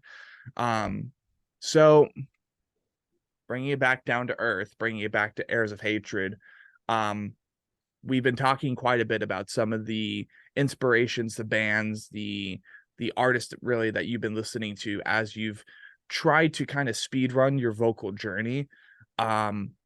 You have the intention to do some covers for a channel, and maybe even the Heirs of Hatred channel in the future. Outside of music, do you got anything going on as far as a career, like, you know, something out of left field that you're looking to pursue when it's not music, or are you just kind of like zoning in on the vocal shit? Well, I'm obviously zoning in the progress with my vocals, but I also have some other shit going in my life. I finished my degree in law this year, and I'm Sick. looking forward to start my master's degree in the end of the year, or maybe October or November. And then I am also a martial arts enthusiast, and I love MMA, and I'm actually practicing, trying to get into MMA. And Dude, fuck yeah. MMA, and I love this art. Probably music and martial arts are both my biggest passions right now in life. So yeah, these are my goals. A little fun fact for you too, Jesus. For a short period of time, Devin Duarte was wanting to get into WWE. Really? For real. What? Not even kidding, bro. And really, I think just like the way that the world ended up like kind of overwhelming Worm Shepherd, that's kind of why he's so quiet now. But yeah, he was wanting to do WWE for a bit. I'm like, fucking do it, bro. Imagine the Worm Shepherd, Devin Omen Duarte, just like, and here comes the final contender at 165 pounds. Orchestrator of ritual hymns and in the wake of soul, rising from the depths, in the deepest, darkest depths of space, we have, oh man, you know, that type of shit. It was it was a short little arc for sure, and I hope he ends up continuing to do that someday, but we'll just have to see how that goes. So just, yeah, definitely want to provide you that little connection, because I'm like, that might inspire you, that might encourage you to still embark into that path. But that's really cool that you're getting into martial arts. You're basically on the similar path to Keanu Reeves as well, because of like all his martial arts. And then when he's not doing that for John Wick and other movies, he has the band, right? Yeah. Kind of the same thing. So I mean, dude, keep at it. That's really cool. So as we're kind of wrapping up the people part of the podcast officially, and it almost being, what is it, like 8 p.m. for you guys now? 7:53 p.m. Yeah, almost. Yep. Yeah. Let's go ahead and wrap it up with like any other albums of all time, artists of all time, vocalists of all time, which we've like mostly talked about them already. But for what it counts, like what are some of your favorites right now? Well, Even maybe some guilty pleasure ones, like, hey, maybe you like EDM or flamenco, or maybe you like some EDM, like good old Gustavo over here, you know? yeah, I actually listened to a lot of EDM and dubstep and that electronic kind of music a lot back when I was a teenager. But right now, in terms of vocalist, I would say that my main reference would be Greg Gilbert and Stevie from Soul Soul. Both of these two guys are awesome and a huge influence to me. Also, CG Mike Greedy is obviously a deathcore based. Some others like Ben Doer, obviously. And in terms of bands, I also listen to a lot of slam and brutal death, and then there are some bands that I really enjoy. Ungraceful, which was mentioned earlier. Yeah. They're absolute killers. Peeling Flesh. Peeling Flesh. Peeling Face Flesh, sick. Deformation. Yeah, those guys Cool. are huge. Yeah. And Snap. what else? Testolectomy. Snapped on side. Testolectomy. Yeah, lots of slam bands for me. Really listen to, and that's part of my essence of my vocals essence. I would say it's taken from this slam vocalist. You know that part that is completely distortion, and you can understand shit. Yeah. Of the lyrics, there's no modulation on the voice. There's nothing. There's just pure noise, and I fucking love that. As well as pig squeals and really high fry screams. Yeah, I love that. It's part of the culture, man. That's what makes it deathcore. Yeah, definitely. And then Blackened slamming deathcore, that's just like a whole bunch of heavy. And then when it's not heavy, it's culty. When it's not culty, it's heavy. It just bounces back and forth. It causes friction. And then you have some fucking heat. It's literal heat because it's bouncing back and forth so quick. And you can't even comprehend it. It's like my little finger. It's like, wow, look at that shit. But that's really cool. And thank you, all of you boys, for sharing your story, telling your story. And hopefully one day, as your journey continues, as your story continues, I can be there in person in Madrid, Spain, and we can do a more like thorough Nat Geo level documentary and just yo, we're heirs of hatred, motherfucker. And I'm like, hi. And you're like, hi. But as sick. dude, I want to scour the entire globe, dude. I want to make sure that I've walked on every single piece of land that there is without colonizing it, because I know I'm white, but I'm not into the colonizing parts. So as we're jumping into what will be the final half of the podcast, right? We've learned a lot about these boys. We've learned their story, how they got into music on an individual level, how they came together and forged this band, formerly Behold Our Fallout, or Behold My Fallout, now Heirs of Hatred. So, first question, of course, and this is the most clickbait of all, but it's always fun to ask, whether it be a very simple answer, like we thought it was cool, or whether it actually has some lore behind it. What was the reason for going from Behold My Fallout to Heirs of Hatred? There's the brand friendly stuff, of course, but like, what else is there to it? Why Heirs of Hatred? You know what I mean?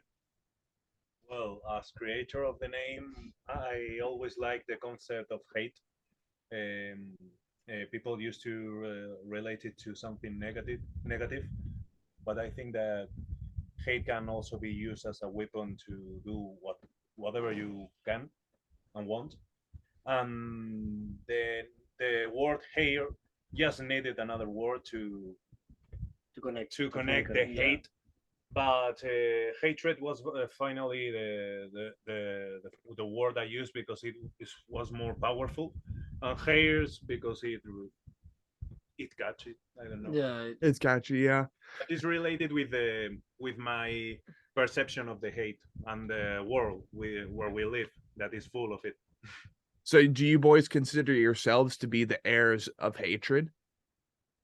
I wouldn't say that. I don't think so. I don't think we're the heirs of hatred. I mean, there is this backstory which I totally agree, because Heirs of Hatred, actually Heir of Hatred, was a sort of AKA or alias name that he had, and we thought it was really cool. But from my perspective, I think that we just changed name because it sounded cooler. Yeah, it's cool. And It's powerful. Heirs of Hatred is powerful. Yeah. And we actually thought about moving the name of the band Behold Our Fallout to the EP name. Yeah.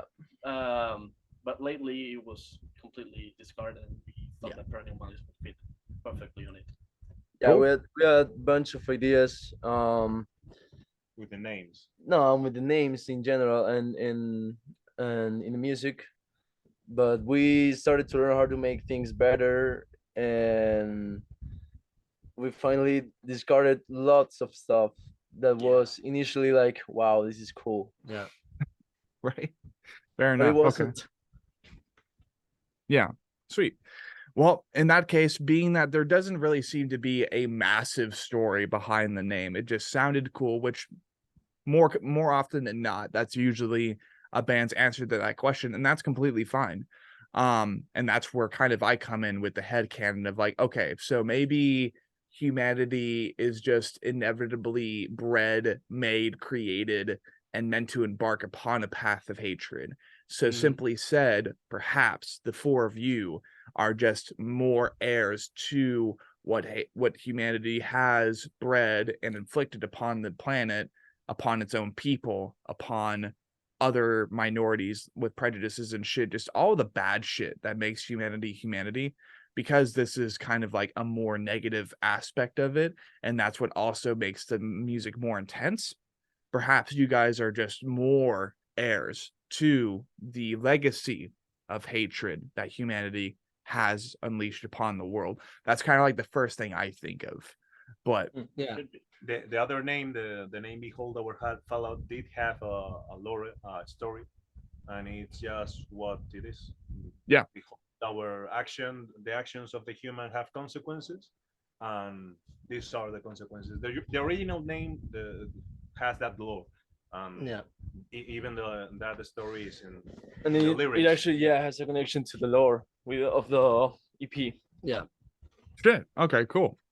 Well, in that case, like ultimately too, with the second half of the podcast, again, we're kind of asking you guys the question is if you all are heirs of hatred, which more or less that first question kind of adds some imagery to that.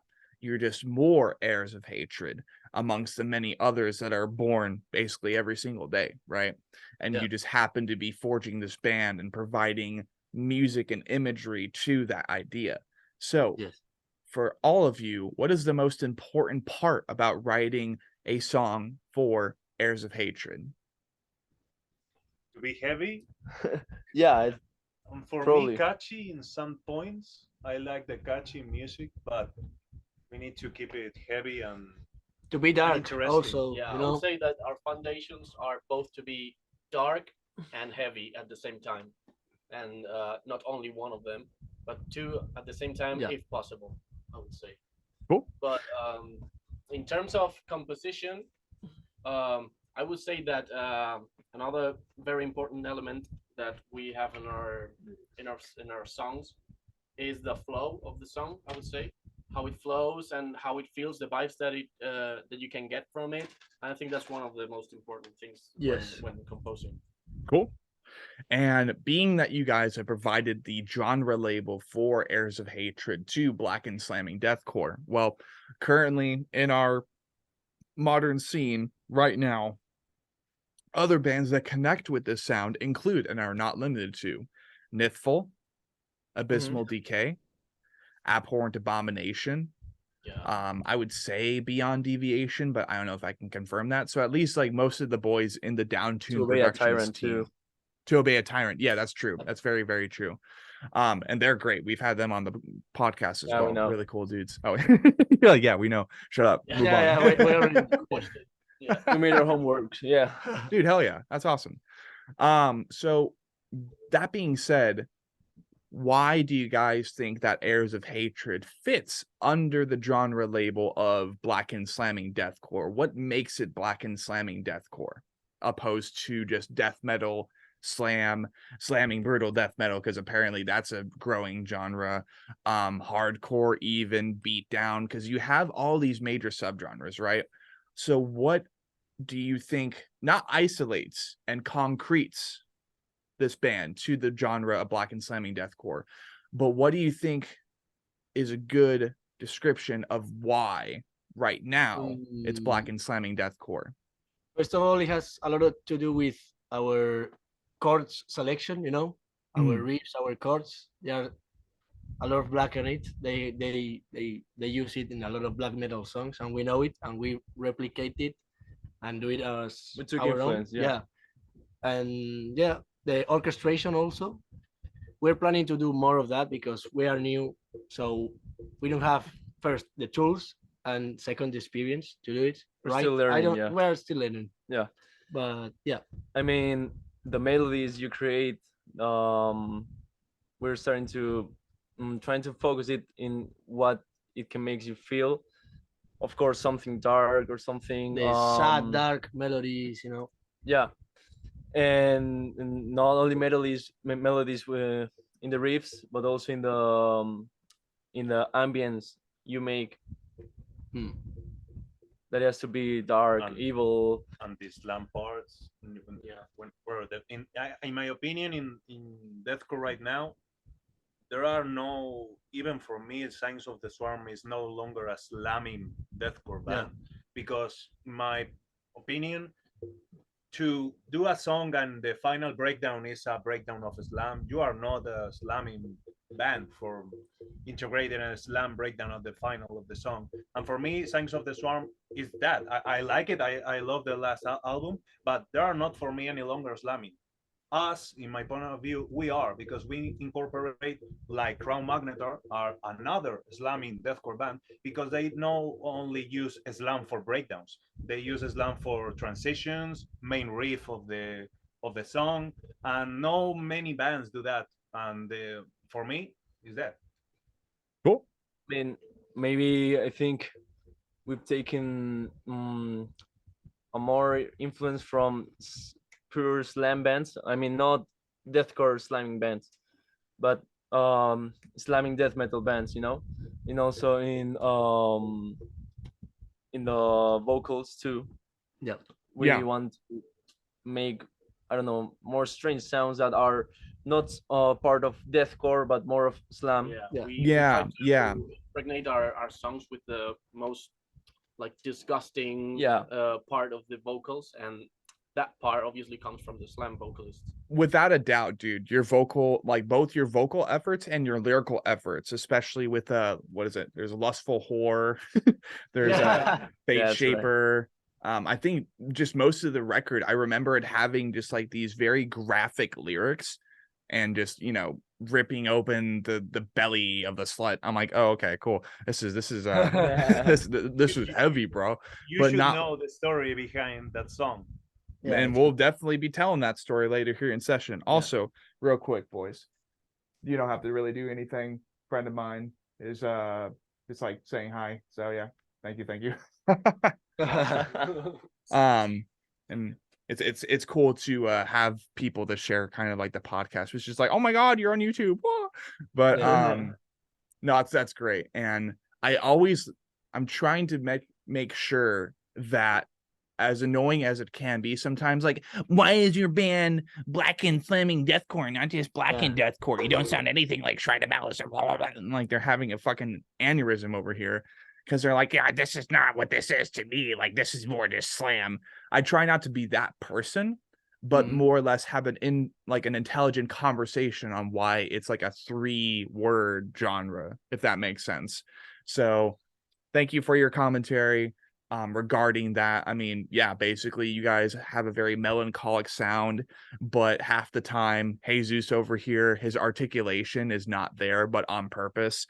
And when he is articulated, it's because he's talking about a woman getting her everything ripped in half and ripped open. And then when it's not about that, it's like, you know what? Humanity kind of sucks, but we're doing our best to make it work, or some shit like that. Just a whole bunch of different emotions going on. So with that being said, boys, I think we're all ready for this. Let's go ahead and go under the skin, do track by track lyrical analysis for Perennial Hatred. Are you guys down for that? Yeah. Are you just like, are you ready? Yeah. So as we go under the skin of Perennial Malice, people, their debut 6-track EP. I remember it being like 4 or 5 tracks, but you know what? It made for a pretty good listen. It was a pretty good start to my day, so I'm not complaining at all. We start off and we kind of get into an imaginary mindset. It's usually the library or the concert analogy, but the concert analogy, the live setting, and someone walking up to you, talking about this album with you, talking about this EP with you. That's more or less for the first couple questions that we had during the second half. So imagine, boys, you're going into a library and you find a book with your album cover, with your EP cover on it. It's on the fine binding. You're like, wow, this looks pretty interesting. And, you know, obviously pretend you're not in the band. So there's not a positive bias. Just like, oh yeah, dude, this is my fucking album. What's a book now? Whoa. You know, no, we're not doing that. You guys are normal people. You're not a band anymore. You've broken up or whatever. I'm kidding. This is a parallel dimension where there's a book that has the album cover on it. You're like, okay, this looks weird. The logo's really weird too. Isn't that a band logo? Oh, never mind. And you see the title on the bottom, but then you flip it over and then you have that little stanza of wording, right? That little stanza of information providing you a brief summary and trying to get you to read the book. This is your introduction. This is the first impression that you get before you decide to open up the book to what could be 20 chapters of storytelling, whether it be graphic or not, of just information in there, information to feed your brain. So, boys, if you were to put a back of the book summary on Perennial Malice, what would that stanza say? What would be the introductory impression? What would be the first impression to try to get people to read this book? Yeah, well, it's kind of hard to summarize what the whole lore is or the whole background story is in a back cover of a book, I would say, because you would have to say it as a little story kind of like introduction. But I would say that the main theme would be focused towards an apocalyptic death or an apocalyptic human extinction. But as you unfold the story, as you progress, and as you pay attention to what the lyric or what the content of the book actually would say, it turns out that it's not actually an extinction, but it's more of damnation, more of a doom kind of stage of the world.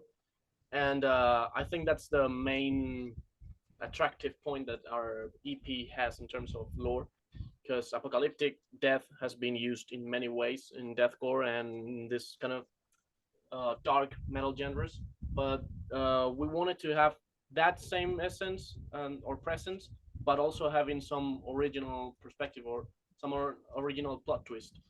So, and I'm glad that you're able to acknowledge that, because it is indeed usually the epitome of writing a deathcore or slam or slamming brutal deathcore, slamming deathcore, whatever it might be.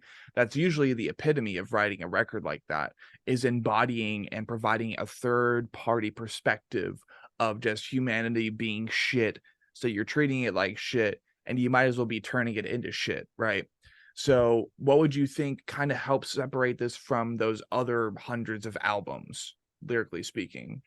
I would say that lyrically, the first part of the EP is kind of similar to those other albums that take this apocalyptic death as a main topic. But I would say that when you start listening or paying attention to lyrics of Lustful Whore, which is actually like the fourth track. Yeah, the fourth track is like the point of connection between the first part of the lyrics, which is more related to an apocalyptic extinction or just a bloodshed and massacre, whatever you want to call it. Yeah, the inflection point. Yeah, and it's the reflection point. And then the second part, leaving that be Lustful Whore itself, Fate Shaper, and Divine Starvation. I think that's the main plot twist, the main attractive thing of the background story. And it's more a reflexive stage of the lyrics, I would say. And the final, the last song, Divine Starvation, leaves the way open for a continuation in our next album. Sweet, awesome. And I'm glad you didn't provide too much detail. That way we can dig a little bit deeper and kind of like pry open, dig under the skin per se, because that's what the analogy is for. It's like, well, imagine the pain, just like the burn, right? The intensity of those open nerves as we're kind of opening this book. Like, horrible analogy to like opening a book, shredding someone's skin off. It's the same thing. But being that we already talked about the title track, right? Unless, of course, there is more to talk about with the actual track itself. Well, not really. The Perennial Malice track, I think that we focused it as an intro of, we wanted to make the listener feel what could be coming next. We wanted to provide with the vibes of what our cover shows and But a bit of confusion a bit of too. Yeah, some confusion, sort yeah. of medieval dark Yeah. ambience, confusing stuff, you know? Yeah, exactly. Some disarray, some like kind of chaos, maybe a sense of anxiety as they're Yeah. descending into the mouth of catastrophe.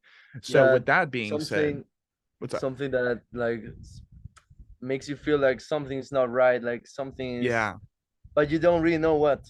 It's not. and You that's what can't say anxiety what. is. It's Yeah. it's Yeah. fear without Exactly. source. Yes. It's fear without knowing why you're afraid, which is like that's why anxiety is like such a shitty thing to have, especially when you have a disorder, an anxiety based mental disorder. It's like anything could happen at any time, so like you're almost always tense unless you learn how to kind of like breathe, right, and not be Yes. so just what the fuck is going to happen next, like it's a whole process. But track 2 then, after the title track, kind of descending us into this ominous, very anxious state mentally through the music, through what is very intense music, we have the Mouth of Catastrophe. What is this song talking about, boys? Well, the Mouth of Catastrophe is what kind of marks the start of the story. The lore behind the Mouth of Catastrophe was actually the basics that I was provided with when I started getting into the band, because the background story was kind of some sort of basically made, and we had our album cover as well done already, and Ignacio was the one who made that little story, and I was provided with that information in order to progress and to build, Develop the. to develop. So the Mouth of Catastrophe would actually anticipate the arrival of a huge fucking thing, which is the main monster that appears in the EP cover, the one with 9 nails on its back, stabbed on its back, and that would be the one, the beholder, the orchestrator of this extinction, like I said. And the Mouth of Catastrophe represents the portal, which is actually shown in this single cover, where all him, the beholder, and his thralls, or whatever you want to call it, his little monsters, came through. Yeah, his minions. And Minions. his minions, and how they got into the earth, which was actually ambient in the medieval age. And that would be the Mouth of Catastrophe is mainly the arrival of that thing, and it turns out to be a prophecy, a very old prophecy that has finally been fulfilled, which is actually how it starts the lyrics of the song. Yeah, that's about it. Okay. So we have the Mouth of Catastrophe. That's kind of the portal opening up and allowing all of these monsters and degenerates into our world, beginning the extinction event that this harbinger has yet to unfold upon humanity. Track 3, we have Seething Swarm. That I can imagine is just the horde coming in and like beginning the extinction event. Yeah. So Seething Swarm is like I would say that's the proper way to call it. It's a swarm, it's a horde, and it's where the massacre actually begins, when the main bloodshed actually comes to life. And we wanted to make a dynamic but slamming Feel, feel with the song, and I think that we made it. But we also wanted to provide the ending with a more Blackened atmosphere. That's why it has this Blackened outro. And yeah, that's the main thing about Seething Swarm. I would say Seething as in filled with anger, as in filled with hate, Brutality. hatred, brutality. Without And- prejudice. Yeah, Yeah. that's it. It's just a massacre. That's about it. Yeah. That was the idea. The concept was massacre, bloodshed, or brutality. Good old formula fulfilling song here. I like it. Yeah, Yeah. relentless massacre. Relentless Massacre. Yes, Right. yes. Track 4, we have Lustful Whore, which is like, you know, the probably the meanest title on this album. Just like, you lustful whore. It could even be flirty in a sense. It's weird. What's going on here? Well, I would say that this is our wildest idea in terms of song. Yeah. It was an idea that Andres had. He wanted to have a song called Lustful Whore, where a whore is raped by the monsters. He wanted to have that. And it was made and it was crafted. That idea was crafted previously, even before the Mouth of Catastrophe lore was kind of set finally in. And Lustful Whore, we liked the idea of that more slam song, kind of like that more raw or rough. Yeah. And but we needed a meaning behind it. Yes. And I came up with the idea that that song, which is actually the most rough title, Lustful Whore, which you're coming from the mouth of catastrophe, Perennial Malice, which feels like very mythic and very mysterious kind of names, and then you come up with Lustful Whore, and you what the fuck is this? It's very Is this raw. a It fucking really stands. me album now, or what? Yeah, it really stands out in Yeah. in the track list. And we wanted to have a meaning behind it, and I came up with the idea of being the point of connection between the massacre and the plot twist. Lustful Whore acts like a plot twist, and it mainly tells the story of this lady that is being prosecuted by these monsters, and the one that orchestrates all, which is Nine Nails, like I said, it's just beholden because he doesn't actually act. He doesn't have a word of action. He just beholds the whole massacre as it's just proceeding. And then the monsters are finally coming after her. The breakdown itself sets the rape itself, or the brutality, the final disease of this lady. But the beholder itself actually finds out that through death and through suffering, this lady is actually enjoying. He's actually, Right. he was supposed to die through her sin, which was lust, but he found out that through this sin and through this punishment, some sort of punishment, it turned out to be a relief for her, a delight. She So- found pleasure in that. Yeah, He she found found pleasure Yeah. in And that was not at all the meaning behind this massacre and behind this old prophecy, like I said. So it makes him think about whether or not he's doing things right. He's just an instrument, so he shouldn't have a self-consciousness, but he suddenly gains that ability, gains that skill of self-reflection. Yeah.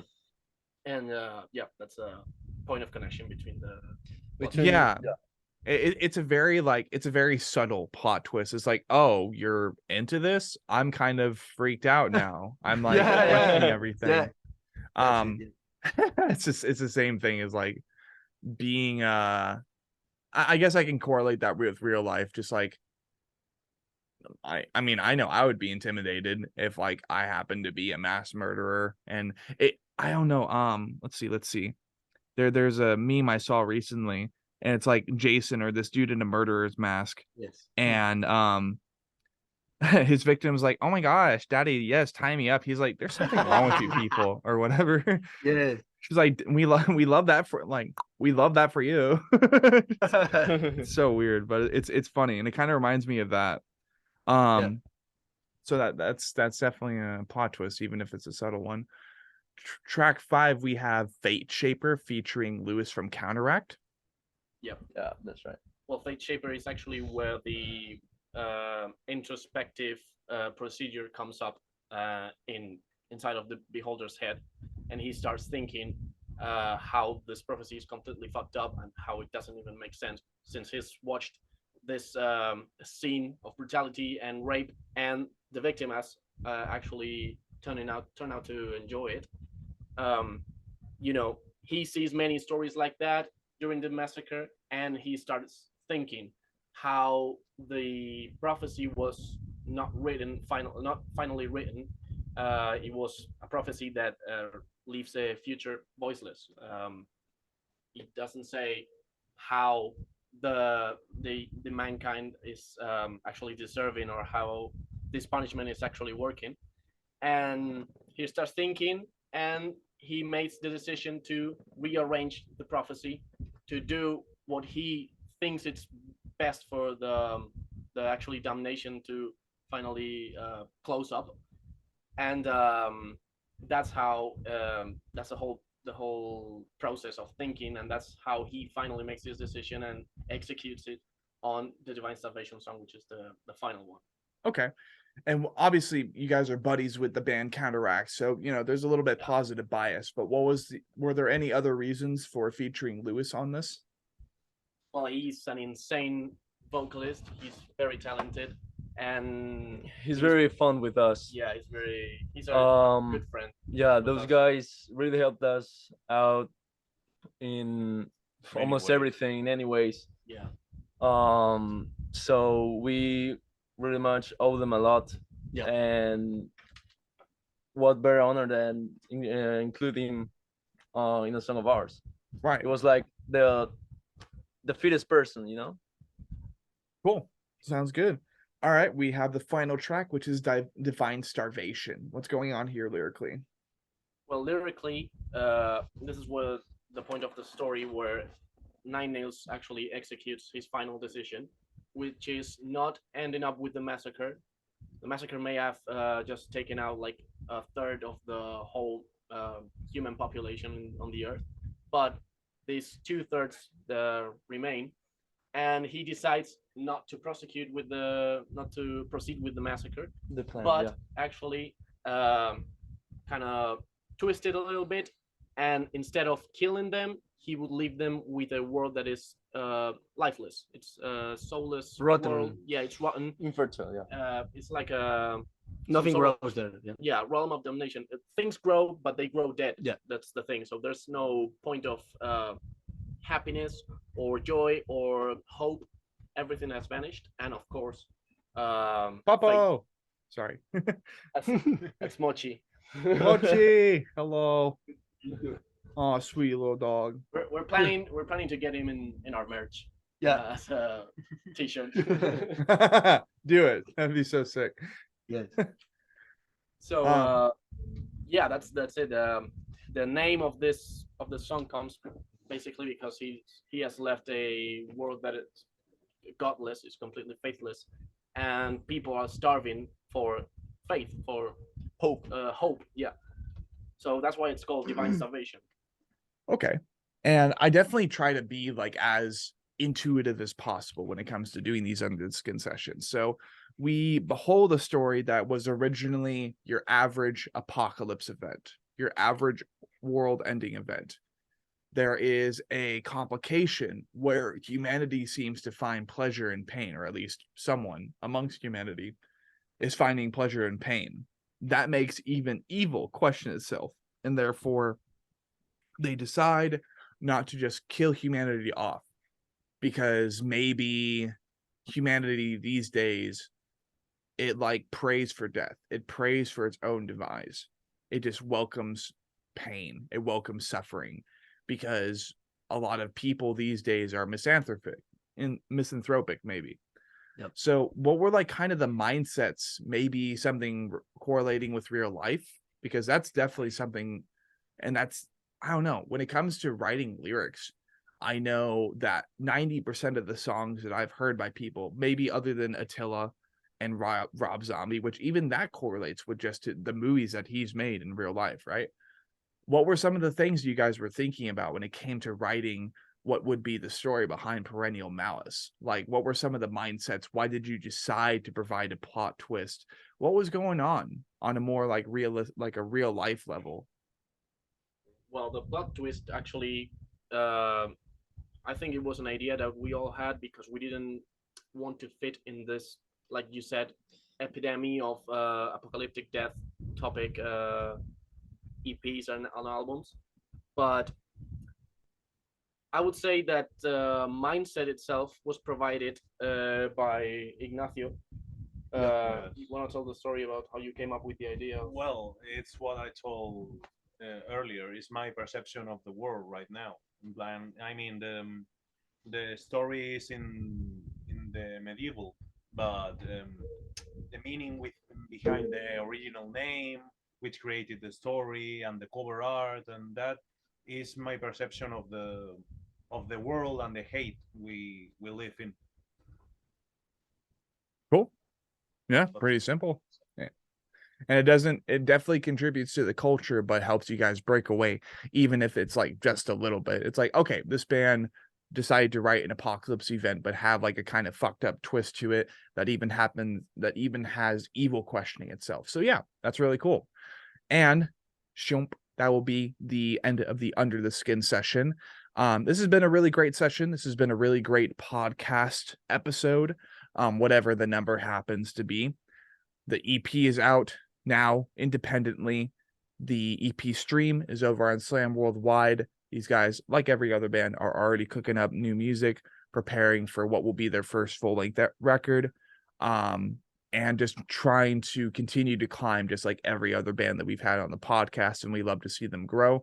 Bone Carver too, just making fucking moves out there in the name of Madrid Spain, and in the name of just reincarnating from Mechanical Grandpa to Bone Carver. Really cool to see bands grow over time, simply said. Before you go ahead and wrap up session for today, is there anything else you boys wanted to go ahead and shout out or mention before you go ahead and end session?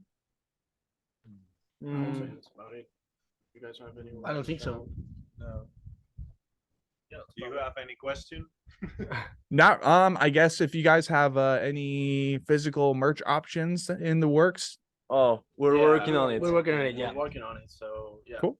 They're pretty noobs doing these things. Yeah. No, but yeah, we're working on Soon it. we will So- have more news on that. Yeah. Cool. Sounds good, boys.